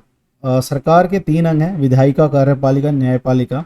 तो अब हम कार्यपालिका के बारे में बात करेंगे। संविधान निर्धारित करता है कि ये सभी परस्पर समन्वय स्थापित कर कार्य करें व संतुलन बनाए रखें। संसदीय व्यवस्था में कार्यपालिका विधायिका एक दूसरे पर निर्भर है। विधायिका कार्यपालिका को नियंत्रित करती है व उससे नियंत्रित भी होती है। कार्यपालिका का कार्य होता है नीतियों व कानूनों को लागू करना। कार्यपालिका के 2 भाग हैं, एक तो राजनीतिक कार्यपालिका जिसमें सरकार होती है और जिसमें प्रधानमंत्री प्रमुख होते हैं उसके सरकार के, मतलब कार्यपालिका के प्रमुख तो वही होते हैं, और फिर एक होती है स्थायी कार्यपालिका जिसमें प्रशासन व अधिकारी आते हैं, हमारे नौकरशाह, ब्यूरोक्रेट्स एंड जो ढांचा है पूरा एक स्ट्रक्चर सिस्टम जिसे बोलते हैं कहते हैं, तो सिस्टम आता है इसमें। यूएसए में अध्यक्षात्मक व्यवस्था है जिसमें राष्ट्रपति के पास सारी शक्तियां हैं। कनाडा में एक संसदीय लोकतंत्र है व संवैधानिक राजतंत्र है। जो ब्रिटेन की महारानी या राजा है वो स्टेट के हेड होते हैं और पीएम हेड ऑफ गवर्नमेंट होता है कनाडा का। फ्रांस में एक अर्धाध्यक्षात्मक व्यवस्था है जिसमें प्रेसिडेंट और पीएम दोनों होते हैं। पीएम मिनिस्टर्स की नियुक्ति राष्ट्रपति द्वारा और उन्हें हटा नहीं सकता, मगर नियुक्ति राष्ट्रपति करता है मगर हटा नहीं सकता। जापान भी एक संसदीय व्यवस्था है। राजा देश का हेड है और पीएम सरकार का प्रधान है। इटली में भी एक संसदीय व्यवस्था है। प्रेसिडेंट स्टेट का हेड है और पीएम गवर्नमेंट का हेड है। जर्मनी संसदीय व्यवस्था है, यहाँ पर चांसलर गवर्नमेंट का हेड है एंड प्रेसिडेंट स्टेट का हेड है, मतलब पॉलिटिकल साइंस के टर्म में स्टेट देश को बोला जाता है। रशिया में एक अध्यक्षात्मक व्यवस्था है जिसमें राष्ट्रपति देश का प्रधान है, राष्ट्रपति द्वारा नियुक्त प्रधानमंत्री सरकार का प्रधान है। तो व्लादिमीर पुतिन तो है प्रेसिडेंट रशिया के, एंड अभी प्राइम मिनिस्टर कौन है रशिया का वो देखना होगा। श्रीलंका 1978 में संविधान संशोधन द्वारा अध्यक्षात्मक कार्यपालिका लागू की गई। जनता डायरेक्ट प्रेसिडेंट को चुनती है। संविधान राष्ट्रपति को व्यापक शक्तियां देता है। राष्ट्रपति संसद में बहुमत वाले दल के सदस्यों में से प्रधानमंत्री चुनता है। राष्ट्रपति का कार्यकाल 6 वर्ष का होता है। मंत्रियों व प्रधानमंत्रियों को हटा सकता है। सेना व सरकार का प्रमुख होता है। संसद की कुल सदस्य संख्या के 2/3 बहुमत से ही हटाया जा सकता है श्रीलंका के राष्ट्रपति को। ये श्रीलंका के संदर्भ में जानकारी दी गई है। श्रीलंका में काफी बुरा हाल है अभी एट प्रेजेंट।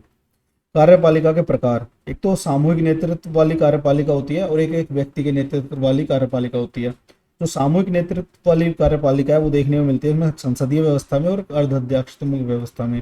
संसदीय में पीएम हेड होता है। औपचारिक शासन प्रमुख राजा व राष्ट्रपति का होता है। औपचारिक रूप से शासन प्रमुख राष्ट्रपति, हमारे यहाँ पर असली पावर पीएम के पास है। अर्धअध्यक्षात्मक में क्या है कि स्टेट हेड प्रेसिडेंट है और गवर्नमेंट हेड पीएम है। और एक व्यक्ति का नेतृत्व वाली जो है उसमें अध्यक्षात्मक है पूरा, जिसमें स्टेट का हेड एंड गवर्नमेंट का हेड प्रेसिडेंट है और डायरेक्ट इलेक्शन होते हैं इसके लिए, जैसे यूएसए में है। अध्यक्षात्मक व्यवस्था में राज्य तथा सरकार का मुख्य प्रमुख हेड राष्ट्रपति होता है। अमेरिका, ब्राजील और बाकी लैटिन अमेरिकी देशों में इस तरह की व्यवस्था है। भारत में संसदीय कार्यपालिका है। संविधान में राष्ट्रीय व प्रांतीय दोनों स्तरों पर संसदीय कार्यपालिका की व्यवस्था है। राष्ट्रपति देश व राज्य का औपचारिक प्रधान होता है। प्रधानमंत्री व मंत्रिपरिषद राष्ट्रीय स्तर पर सरकार चलाते हैं। राज्य स्तर पर राज्यपाल प्रधान होता है एक तरीके से, एंड मुख्यमंत्री सरकार का हेड होता है। वह मंत्रिपरिषद कार्य करती है स्टेट के स्तर पे, राज्य के स्तर पर। राष्ट्रपति को संघ की कार्यपालिका शक्तियां प्रदान है औपचारिक रूप से संविधान द्वारा। कार्यकाल 5 वर्ष का होता है राष्ट्रपति का। प्रधानमंत्री के नेतृत्व में बनी मंत्रिपरिषद के द्वारा राष्ट्रपति इस ताकत का इस्तेमाल करते हैं। चुनाव निर्वाचित विधायक व सांसद करते हैं। समानुपातिक प्रतिनिधित्व प्रणाली का प्रयोग किया जाता है तथा एकल संक्रमणीय मत के सिद्धांत के अनुरूप किया जाता है निर्वाचन। केवल संसद ही राष्ट्रपति को महाभियोग की प्रक्रिया के द्वारा से उसके पद से हटा सकती है। महाभियोग केवल संविधान के उल्लंघन के आधार पर लगाया जा सकता है।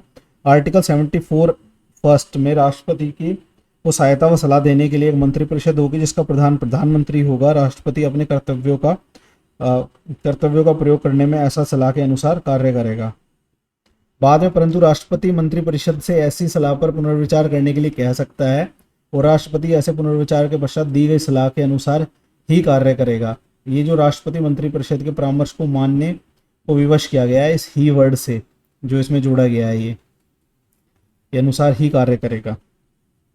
संवैधानिक रूप से राष्ट्रपति को समस्त मुद्दों तथा मंत्रिपरिषद की कार्यवाही के विषय में सूचना प्राप्त करने का अधिकार है। प्रधानमंत्री यह कर्तव्य है कि वह राष्ट्रपति द्वारा मांगी गई सभी सूचना दे। 1986 में भारतीय पोस्ट ऑफिस संशोधन विधेयक लाया गया था, कानून नहीं बन सका। ज्ञानी जेल सिंह जो उस टाइम पे राष्ट्रपति थे उन्होंने होल्ड कर लिया था इसे। आलोचना हुई काफ़ी कि प्रेस की स्वतंत्रता को बाधित करता था ये जो एक्ट था, पोस्ट ऑफिस संशोधन विधेयक एक्ट, तो इसलिए होल्ड कर लिया गया इसे। कोई समय सीमा तय नहीं होना मंजूरी देने की, ये एक तरीके की पावर है राष्ट्रपति के पास कि वो होल्ड कर सकता है किसी भी विधेयक को अपने पास। वीटो शक्ति है, निषेधाधिकार है। धन विधेयकों को छोड़कर अन्य संसद द्वारा पास विधेयकों पर स्वीकृति देने में देरी कर सकता है या मना कर सकता है राष्ट्रपति।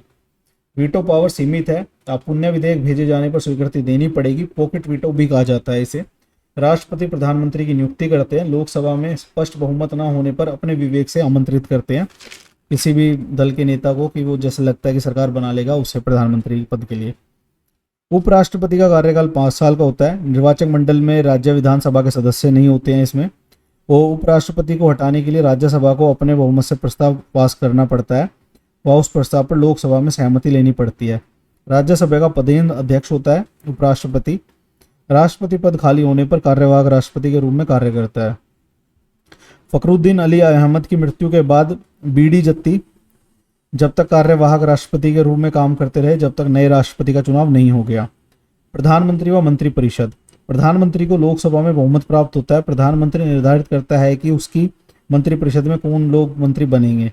प्रधानमंत्री ही मंत्रियों में पद, स्तर व मंत्रालयों का बंटवारा करता है। संसद का सदस्य हुए बगैर यदि कोई व्यक्ति मंत्री प्रधानमंत्री बन जाता है तो उसे 6 महीने के भीतर ही संसद के सदस्य के रूप में निर्वाचित होना पड़ता है। 91वां संविधान संशोधन 91st कॉन्स्टिट्यूशनल अमेंडमेंट 2003 मंत्रिपरिषद के सदस्यों को की संख्या लोकसभा, राज्यसभा की विधानसभा की कुल संख्या के 15% से अधिक नहीं होगी। कि मंत्रिपरिषद में पहले बहुत सारे संख्या में मंत्री बन जाते थे, तो 15% से अधिक नहीं होगी। कुल संख्या के मंत्रियों की संख्या 15% नहीं होगी, से अधिक नहीं होगी। पंडित नेहरू ने प्रधानमंत्री को सरकार की केंद्रीय धुरी की संज्ञा दी है। केंद्रीय धुरी की संज्ञा दी है प्रधानमंत्री के पद को पंडित नेहरू ने, जो भारत के पहले प्रधानमंत्री व विदेश मंत्री थे।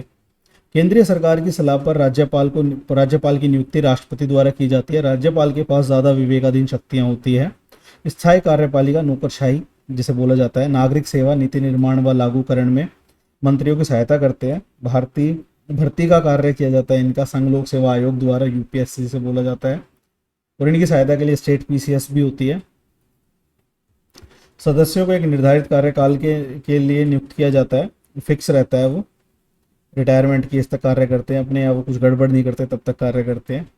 जिन्हें केवल सुप्रीम कोर्ट के न्यायाधीश के जांच के आधार पर ही निलंबित या अपदस्थ किया जा सकता है। सिविल सर्विसेज में आती है ऑल इंडिया सर्विसेज, जिसमें आईएएस आईपीएस आते हैं। सेंट्रल सर्विसेज के अंदर IFS and IRS. State services के ऑफिसर्स भी होते हैं, जो बिक्री कर बोला जाता है हमने। चैप्टर 5 है विधायिका। समस्त लोकतांत्रिक राजनीतिक प्रक्रिया का केंद्र है विधायिका। राष्ट्रीय विधायिका को संसद कहते हैं। राज्यों की विधायिका, अभी नई संसद बनी है सेंट्रल विस्टा हमारी। राज्यों की विधायिका विधानमंडल कहा जाता है। जो राज्यों की होती है उन्हें विधानमंडल कहा जाता है। जो नेशनल लेवल पे है उसे संसद कहा जाता है। भारतीय संसद द्विसदनात्मक विधायिका है, जिसमें राज्यसभा व लोकसभा 2 सदन है। वैसे 3 पार्ट हमारी संसद के, राष्ट्रपति भी है एक पार्ट। संविधान ने राज्यों को एक सृजनात्मक या द्विसदनात्मक विधायिका, एक सदनात्मक या द्विसदनात्मक विधायिका स्थापित करने का विकल्प दिया है। ठीक है, राज्यों को दिया है। ये राज्य अपने वहाँ पर एक सदनात्मक व्यवस्था कर सकते हैं, जिसे मतलब विधायिका बोला जाता है, विधानसभा बोला जाता है, या फिर द्विसदनात्मक विधायिका स्थापित कर सके हैं। विधानमंडल और विधानमंडल जो होता है उसमें विधानसभा या विधान परिषद। ज़्यादातर में विधानसभा है हमारे राज्यों में, पर 6 राज्यों में विधान परिषद भी देखने को मिलती है। ये 6 राज्य है जिसमें द्विसदनात्मक व्यवस्था है राज्य के लेवल पे, विधानमंडल के स्तर पे, जिसमें बिहार, उत्तर प्रदेश, महाराष्ट्र, कर्नाटका, आंध्र प्रदेश व तेलंगाना शामिल है। राज्यसभा का जिक्र मिलता है। राज्यसभा का कार्यकाल 6 वर्ष का होता है। अप्रत्यक्ष विधि से निर्वाचन किया जाता है। लोग जो होते हैं विधानसभा के सदस्य होते हैं। जो विधानसभा सदस्य होते हैं वो राज्यसभा सदस्य को नियुक्त करते हैं, मतलब आपस में निर्वाचित करते हैं। अमेरिका में 2 सदन है, कांग्रेस और सीनेट। प्रत्येक राज्य का अपना एक बराबर प्रतिनिधित्व दिया जाता है सीनेट में, और कांग्रेस होती है। जर्मनी में भी 2 सदन है। एक है बुंदेसटैग, जिसे फेडरल असेंबली कहा जाता है, और एक है बुंदेसहेरेट, जिसे फेडरल काउंसिल कहा जाता है। उत्तर प्रदेश को राज्यसभा में 31 सीट व सिक्किम को 1 सीट दी गई है। उत्तर प्रदेश की राज्यसभा में 31 सीट है और सिक्किम की 1 सीट है। राज्यसभा स्थायी सदन है। सभी सदस्य एक साथ अपना कार्यकाल पूरा नहीं करते हैं। हर 2 साल पर राज्यसभा के 1/3 सदस्य अपना कार्यकाल पूर्ण करते हैं व इन सीटों के लिए चुनाव होते हैं। कभी पूर्णतः भंग नहीं होती है राज्यसभा। 12 मनोनीत सदस्य होते हैं इसमें, जिन्हें राष्ट्रपति द्वारा नियुक्त किया जाता है, मनोनीत किया जाता है। अपने अपनी फील्ड के एक्सपर्ट्स होते हैं वो। लोकसभा में प्रत्यक्ष चुनाव के जरिए लोकसभा का चुनाव किया जाता है, और अप्रत्यक्ष चुनाव होता है राज्यसभा में। इसका कार्यकाल 5 साल का है। लोकसभा का संपूर्ण राज्य को बराबर जनसंख्या वाले निर्वाचन क्षेत्रों में बांट दिया जाता है। सार्वभौमिक वयस्क मताधिकार पर इलेक्शन होते हैं। एंड अभी 543 निर्वाचन क्षेत्र है 1971 की जनसंख्या के आधार पर। संसद के कार्य। विधायी कामकाज, कानून बनाने वाली सर्वोच्च संस्था है संसद। कार्यपालिका पर नियंत्रण तथा उसका उत्तरदायित्व सुनिश्चित करना संसद का कार्य है। वित्तीय कार्य, बजट लेके आना। बहस का मंच है संसद, प्रतिनिधित्व प्रदान करती है। संवैधानिक कार्य, संविधान संशोधन, ये सब किया जाता है। संसद सरकार के दोनों सदनों की शक्तियां एक समान है। संविधान संशोधन संसद के दोनों सदनों के द्वारा एक खास बहुमत से पारित होना आवश्यक होता है। निर्वाचन संबंधित कार्य, राष्ट्रपति व उपराष्ट्रपति का चयन करती है संसद। न्यायिक कार्य है कि संवैधानिक पदों पर आसीन राष्ट्रपति, उपराष्ट्रपति, हाई कोर्ट के जज, सुप्रीम कोर्ट के जज के न्यायाधीशों को पद से हटाने के प्रस्तावों पर विचार विमर्श कर सकते हैं संसद में। राज्यसभा की शक्तियां। सामान्य विधेयकों पर विचार कर उन्हें पारित करती है, और धन विधेयकों में संशोधन प्रस्तावित कर सकती है, पर मतलब नामंजूर नहीं कर सकती, और जो प्रस्ताव दिए हैं उसे स्वीकार करना ना करना लोकसभा के पास है, धन विधेयकों के मामले में खासकर। संवैधानिक संशोधनों को पारित करती है, प्रश्न संकल्प व प्रस्ताव प्रस्तुत करके कार्यपालिका पर नियंत्रण करती है, राष्ट्रपति व उपराष्ट्रपति के चुनाव में भागीदारी करती है तथा उन्हें सुप्रीम कोर्ट, हाई कोर्ट के न्यायाधीशों को हटा सकती है, प्रस्ताव लेके आ सकती है और उस पर फिर बाद में हटाने की प्रक्रिया चलती है। उपराष्ट्रपति को हटाने का प्रस्ताव केवल राज्यसभा में ही लाया जा सकता है, ये इंपॉर्टेंट पॉइंट है। यह संसद को राज्य सूची के विषयों पर कानून बनाने का अधिकार दे सकती है। विशेष शक्तियां हैं, राज्यों के हितों की रक्षा करना प्रमुख कार्य है। राज्यों को प्रभावित करने वाले हर एक विषय, मुद्दे और राज्यसभा में सहमति व मंजूरी के लिए भेजा जाता है जो राज्य से रिलेटेड होते हैं।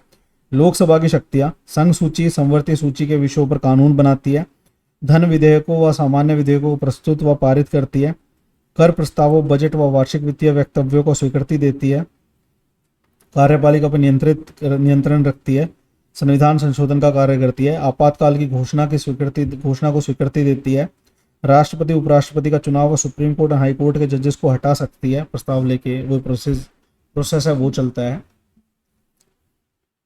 समिति आयोग का गठन व उनके प्रतिवेदनों पर विचार करती है। विशेष शक्तियां सिर्फ लोकसभा में ही धन विधेयक पेश किया जा सकता है, मंत्रिपरिषद सिर्फ लोकसभा के प्रति उत्तरदायी है, ये विशेष शक्तियां हैं लोकसभा की।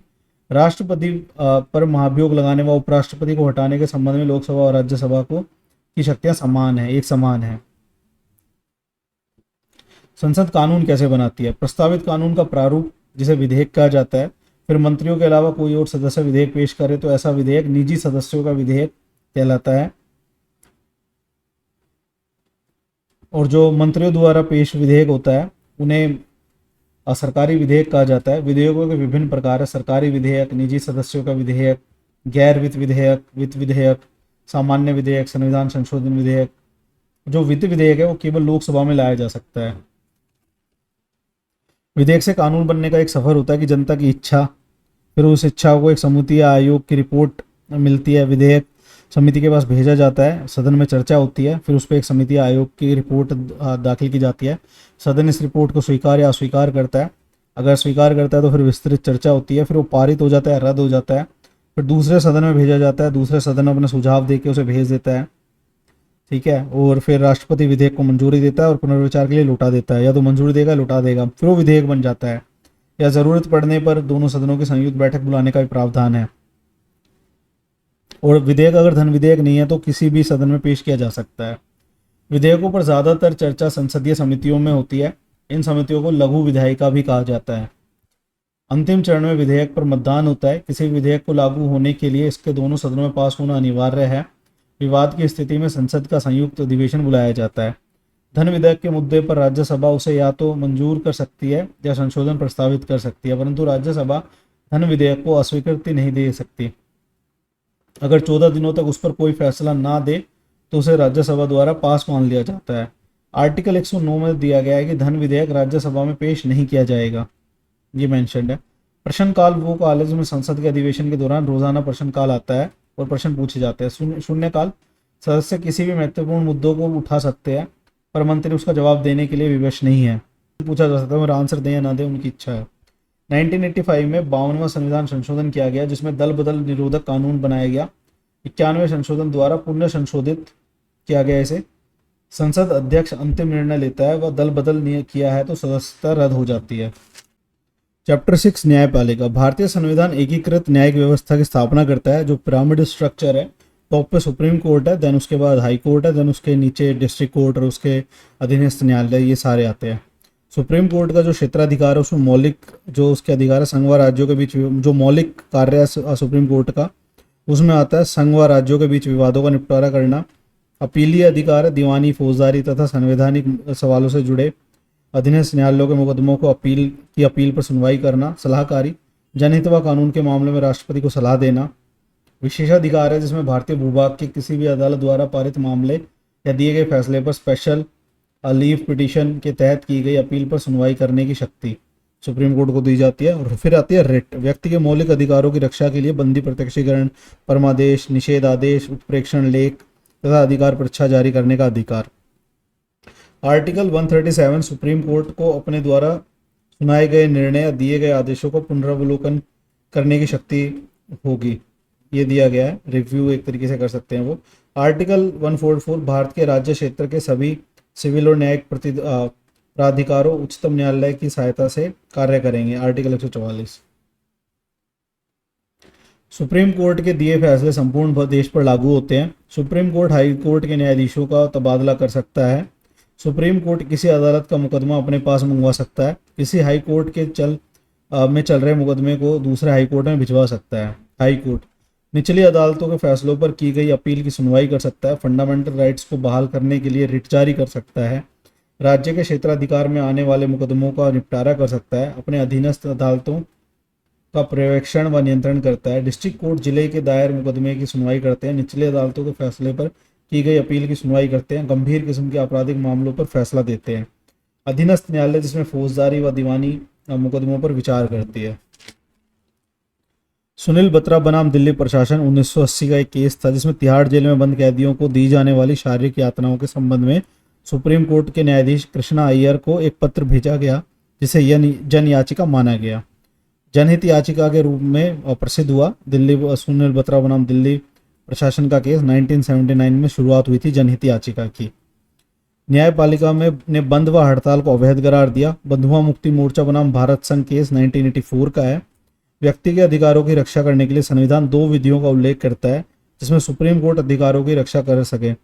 पहला है रिट, बंदी प्रत्यक्षीकरण परमादेश इत्यादि जारी करके मौलिक अधिकारों का दोबारा स्थापित कर सकती है। आर्टिकल 32 के तहत हाई कोर्ट भी ऐसे रिट जारी कर सकता है। आर्टिकल 226 के तहत सुप्रीम कोर्ट किसी कानून को गैर संवैधानिक करार कर उसे लागू होने से रोक सकती है। आर्टिकल 13 के तहत ये दोनों प्रावधान सुप्रीम कोर्ट को एक तरफ नागरिकों के फंडामेंटल राइट के संरक्षण व एवं अन्य और संविधान के व्याख्याकार के रूप में स्थापित करते हैं। सुप्रीम कोर्ट न्यायिक पुनरावलोकन की शक्ति रखता है। केशवानंद भारती केस 1973 संसद व न्यायपालिका के नियमन ने बेहद महत्वपूर्ण किया। संविधान का एक मूल ढांचा है, ये इसमें एस्टैब्लिश किया गया तथा संसद समेत कोई भी उस मूल आवरण में छेड़छाड़ नहीं कर सकता। संविधान संशोधन द्वारा भी इसे मूल आवरण को परिवर्तित नहीं किया जा सकता है। 1979 में संपत्ति के अधिकारों को मौलिक अधिकारों की सूची से हटा दिया गया था क्योंकि उसे मूल ढांचे का हिस्सा नहीं माना था सुप्रीम कोर्ट ने। चैप्टर 7 संघवाद। वेस्ट इंडीज संघ 1958 में बना और 1962 में भंग हो गया। 1973 में चिगुआरामस संधि हुई जिससे कैरिबियन समुदाय के बीच में। एंड संघीय राज्य का आरंभ अमेरिका से हुआ था। संघीय राज्य का आरंभ अमेरिका से हुआ था। संघवाद एक संस्थागत प्रणाली है, 2 तरह की राजनीतिक व्यवस्थाओं को शामिल करती है, एक तो प्रांतीय स्तर पर और केंद्रीय स्तर पर। आप इसमें डिसेंट्रलाइजेशन से समझ सकते हैं संघवाद को। प्रत्येक सरकार अपने देश में स्वायत्त होती है। कुछ संघीय राष्ट्रों में दोहरी नागरिकता होती है। भारत में इकहरी नागरिकता का प्रावधान है। लोगों की दोहरी पहचान व निष्ठाएं जैसे हरियाणवी, बिहारी, पंजाबी होने के साथ भारतीय होना, ये दोहरी पहचान का हिस्सा है मगर इकहरी नागरिकता है। 1914 तक उत्तरी नाइजीरिया व दक्षिणी नाइजीरिया ब्रिटेन के 2 उपनिवेश थे। इबादान संवैधानिक सम्मेलन 1950 में हुआ। नाइजीरियाई नेताओं ने एक संघीय संविधान बनाने का निर्णय लिया। नाइजीरिया की 3 बड़ी जातियां हैं, एरिबो, इबो और हौसा फुलानी हैं। इनके नियंत्रण में देश के 3 बड़े क्षेत्र पश्चिमी, पूर्वी व उत्तरी थे। इनके बीच प्रभाव बढ़ाने के लिए संघीय सैनिक शासन 1960 में संविधान में केंद्रीय और प्रांतीय सरकारें पुलिस का नियंत्रण करती थी संयुक्त रूप से। 1979 में सैनिक संविधान हुआ जिसमें किसी भी राज्य को सिविल पुलिस रखने का अधिकार नहीं था। 1999 नाइजीरिया में लोकतंत्र को दोबारा बहाली हुई। आज भी संघीय इकाइयों के बीच संघर्ष है, जातीय, धार्मिक व आर्थिक मतभेद है। भारतीय संविधान में संघवाद कारण भाषाई विविधता, क्षेत्रीय विविधताएं। संविधान विविधताओं को मान्यता देता है व एकता पर जोर देता है। संविधान के इंग्लिश वर्जन में फेडरेशन का यूज नहीं हुआ है जबकि यूनियन शब्द का प्रयोग किया गया है भारतीय संविधान के संदर्भ में। और जैसे संघवाद को फेडरलिज्म कहा जाता है मगर भारत में संघवाद के लिए, संघ के लिए यूनियन शब्द का प्रयोग किया गया है। भारतीय संविधान का पहला जो आर्टिकल है, आर्टिकल 1, वो कहता है भारत अर्थात इंडिया राज्यों का संघ, यूनियन होगा। राज्य और उनके राज्य क्षेत्र वे होंगे जो पहली अनुसूची में विनिर्दिष्ट है। शक्ति विभाजन। संपूर्ण राष्ट्र के लिए संघीय सरकार, केंद्र तथा हर एक प्रांत इकाई के लिए राज्य सरकार होगी। दोनों ही संवैधानिक सरकारें हैं, स्पष्ट कार्य क्षेत्र हैं जिनके। संघ सूची प्रतिरक्षा, परमाणु ऊर्जा, मतलब एटॉमिक पावर, विदेश मामले, युद्ध शांति, बैंकिंग, रेलवे, डाक तार, वायु सेवा, बंदरगाह, मुद्रा, विदेश व्यापार, ये सब संघ सूची के विषय हैं। राज्य सूची में कृषि, पुलिस, जेल खाना, स्थानीय शासन, सार्वजनिक स्वास्थ्य, भूमि, शराब, वाणिज्य, व्यापार, पशुपालन, प्रादेशिक लोक सेवा, ये सारा। समवर्ती सूची में शिक्षा, कृषि भूमि, वन, मजदूर संघ, समान समानों में मिलावट, गोद लेना, उत्तराधिकार, संपदा का हस्तांतरण, ये सारा। अवशिष्ट शक्तियां वे सभी मामले जिनका उल्लेख किसी भी सूची में नहीं है, जैसे साइबर लॉज। इन विषयों पर केवल केंद्रीय विधायिका ही कानून बना सकती है। आर्टिकल 3, संसद किसी राज्य में से उसका राज्य क्षेत्र पृथक करके या दो या ज्यादा राज्यों को मिलाकर नए राज्यों का गठन कर सकती है। नाम व सीमा में बदलाव ला सकती है। आपातकाल के समय शक्तियां कानूनी रूप से केंद्रीकृत हो जाती है। संसद को यह शक्ति भी मिल जाती है कि वह उन विषयों पर कानून का निर्माण कर सके जो राज्यों के अधिकार क्षेत्र में आते हैं।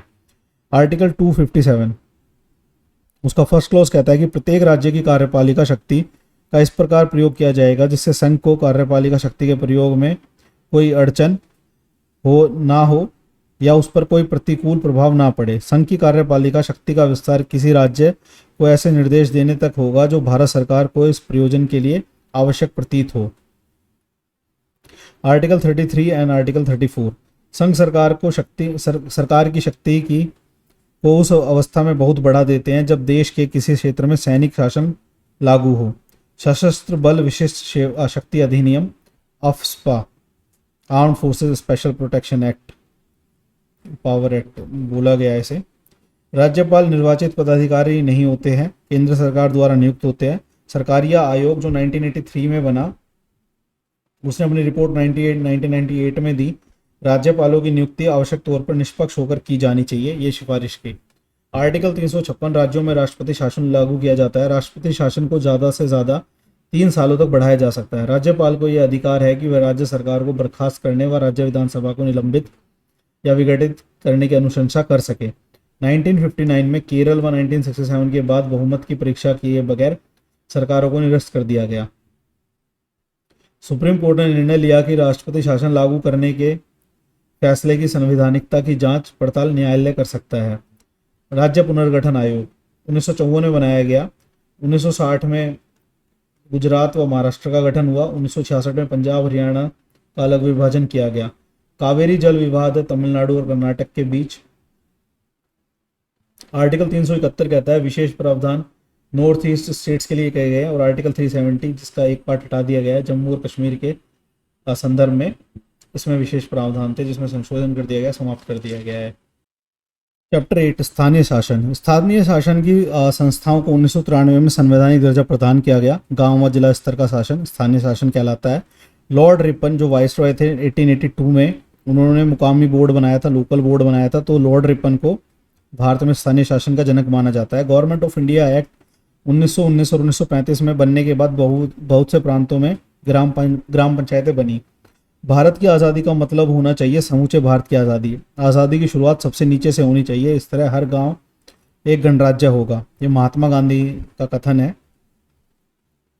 स्थानीय शासन को संविधान के 73वें व 74वें संविधान संशोधन के बाद मजबूत आधार मिला। 1992 में ये संशोधन किए गए थे, जिससे पंचायत और नगर पालिका का गठन हुआ।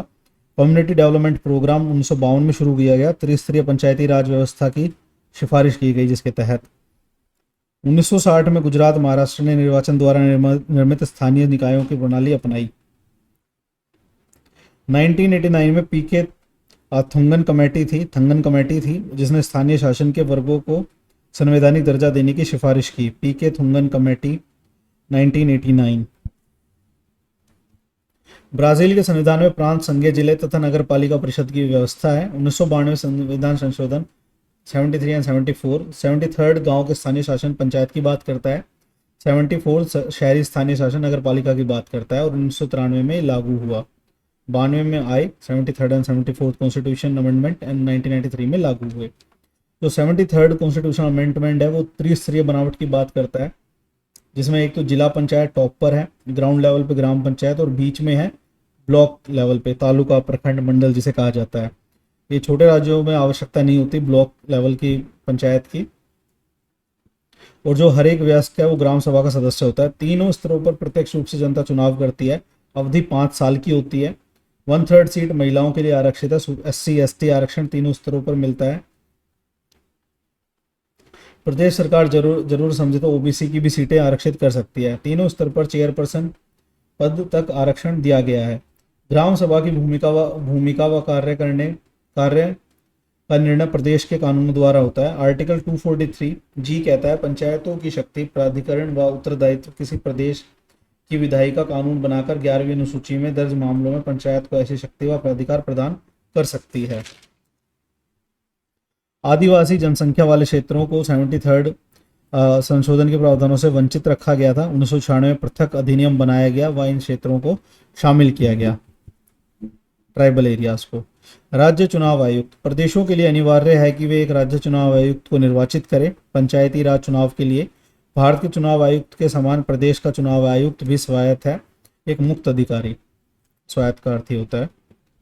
राज्य वित्त आयोग प्रदेशों की सरकार के लिए प्रत्येक 5 वर्ष में प्रादेशिक वित्त आयोग बनाना अनिवार्य है। राजस्व विभाजन का पुनरावलोकन स्थानीय शासनीय संस्थाओं के बीच कि किस तरह से पैसों का बंटवारा हो वो सब सलाह देता है राज्य वित्त आयोग, उसका निर्धारण करता है। 74 जो अमेंडमेंट है वो नगर पालिका से जुड़ा है। शहरी क्षेत्र की परिभाषा की गई है इसमें। न्यूनतम आबादी 5000। इस क्षेत्र के कार्यरत पुरुषों में से कम 75% कृषि से भिन्न व्यवसाय में हो। जनसंख्या घनत्व कम से कम 400 व्यक्ति वर्ग किलोमीटर हो। PPL लेके आया गया, पॉपुलर पार्टिसिपेशन लॉ 1994 में बोलीविया में। चैप्टर 9 है संविधान एक जीवन दस्तावेज। भारतीय संविधान 26 जनवरी 1949 को स्वीकृत किया गया। 26 जनवरी 1950 औपचारिक रूप से लागू किया गया। 26 नवंबर 1949 को स्वीकृत किया गया और 26 जनवरी 1950 को औपचारिक रूप से लागू हुआ। फ्रांस 1793 में लागू हुआ था। 1848, 1875, 1946 और 1958 5 संविधान लागू किए जा चुके हैं फ्रांस में अब तक। USSR 74 वर्षों के दौरान 1918, 1924, 1936 और 1977 4 संविधान संशोधन किए गए हैं वहाँ पर। अमेरिका संविधान अब तक केवल 27 संशोधन हुए अमेरिकी संविधान में। आर्टिकल 368 भारतीय संविधान में संशोधन करने की जो प्रक्रिया है उसका जिक्र करता है। संसद अपनी संवैधानिक शक्ति के द्वारा और इस अनुच्छेद में वर्णित प्रक्रिया के अनुसार संविधान में नए उपबंध कर सकती है। पहले से विद्यमान उपबंधों को बदल या हटा सकती है।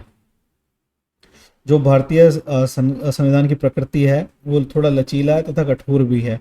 संविधान संशोधन की प्रक्रिया संसद में सामान्य बहुमत के आधार पर कतिपय अनुच्छेदों में निर्दिष्ट प्रक्रिया के अनुसार। दूसरा, संसद के दोनों सदनों में अलग अलग विशेष बहुमत के आधार पर आर्टिकल 368 के अनुसार, आर्टिकल 368 के अनुसार विशेष बहुमत प्लस कुल राज्यों के आधी विधायिकाएं आर्टिकल 368 के तहत। इस तरीके से संविधान संशोधन किया जा सकता है। आर्टिकल 2 जो है संसद विधि द्वारा संघ में नए राज्यों को प्रवेश दे सकती है। आर्टिकल 3 संसद विधि द्वारा किसी राज्य का क्षेत्रफल बढ़ा सकती है, घटा सकती है। इन अनुच्छेदों में विधि द्वारा शब्द का तात्पर्य है कि संसद आर्टिकल 368 में उल्लेखित प्रक्रिया को अपनाए बिना ही संशोधन कर सकती है उन आर्टिकल्स में जिनमें ये जिक्र किया गया विधि द्वारा, और जिनमें नहीं है तो उनमें 368 के प्रावधानों को अप्लाई करना पड़ेगा। आर्टिकल 368 में संशोधन की 2 विधियां हैं।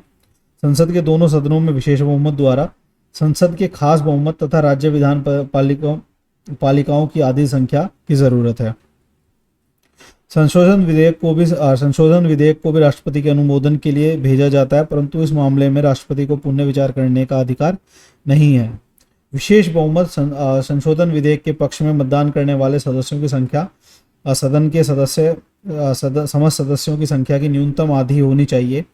संशोधन का समर्थन करने वाले सदस्यों की संख्या मतदान में भाग लेने वाले समस्त सदस्यों की संख्या 2/3 होनी चाहिए।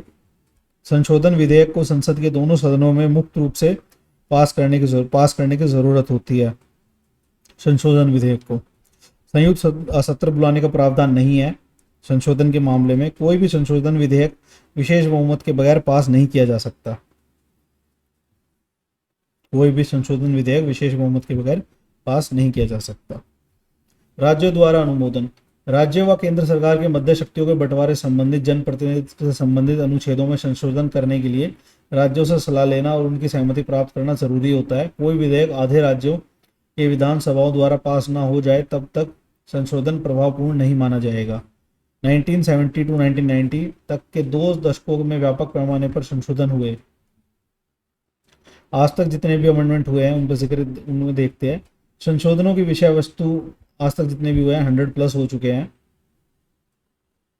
ठीक है, रिसेंट EWS कोटा के रिलेटेड आया था और अभी हाल ही में किया गया है, वो CA भी आया है, वो सब देख सकते हैं आप। संशोधनों के विषय वस्तु हाई कोर्ट के न्यायाधीशों की सेवानिवृत्ति की आयु सीमा को 60 वर्ष से बढ़ाकर 62 वर्ष करना 15वां अमेंडमेंट के जरिए किया गया था।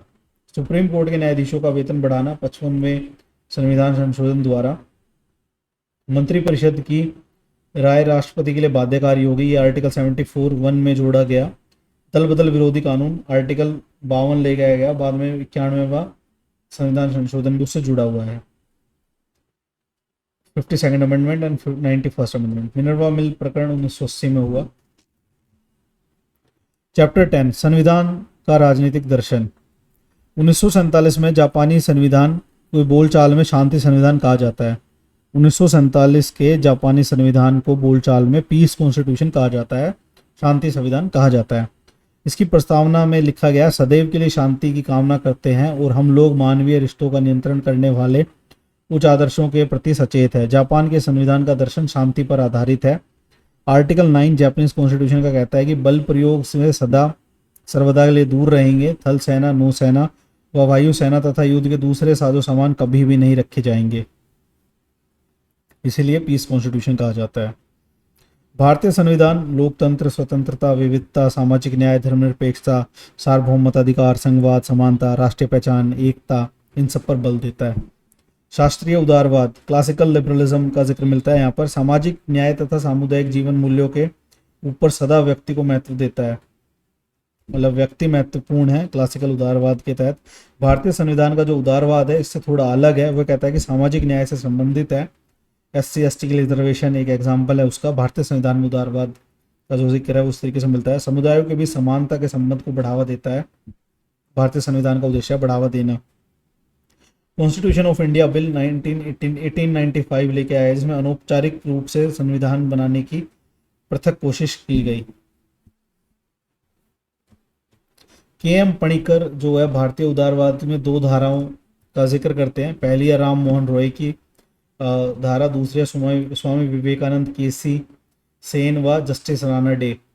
जो राम मोहन रॉय व्यक्ति खासकर महिला अधिकारों की बात करते हैं, स्वामी विवेकानंद, KC सेन व जस्टिस राणा डे बात करते हैं हिंदू समाज पुनर्रचना की, के अंदर से सुधार करना भारतीय हिंदू समाज के अंदर। KM पणिकर के अनुसार भारतीय उदारवाद की 2 धाराएं हैं। धर्मनिरपेक्षता, आरंभ में इस शब्द का जिक्र संविधान में नहीं था। धार्मिक समुदायों समूहों के अधिकार, शिक्षा संस्थान व स्वतंत्रता, राज्य का हस्तक्षेप करने का अधिकार। भारतीय धर्मनिरपेक्षता का मॉडल अलग है अमेरिकी या वेस्ट की जो धर्मनिरपेक्षता है उससे। अफर्मेटिव एक्शन प्रोग्राम इन USA 1964 में लाया गया, नागरिकता अधिकार आंदोलन के बाद, जो मार्टिन लूथर किंग जूनियर ने चलाया था। सार्वभौम मताधिकार, इसके सहारे जनता अपनी इच्छा प्रकट करती है, इसका जिक्र मिलता है। तो ये थी 11th क्लास की NCERT पॉलिटिकल साइंस की।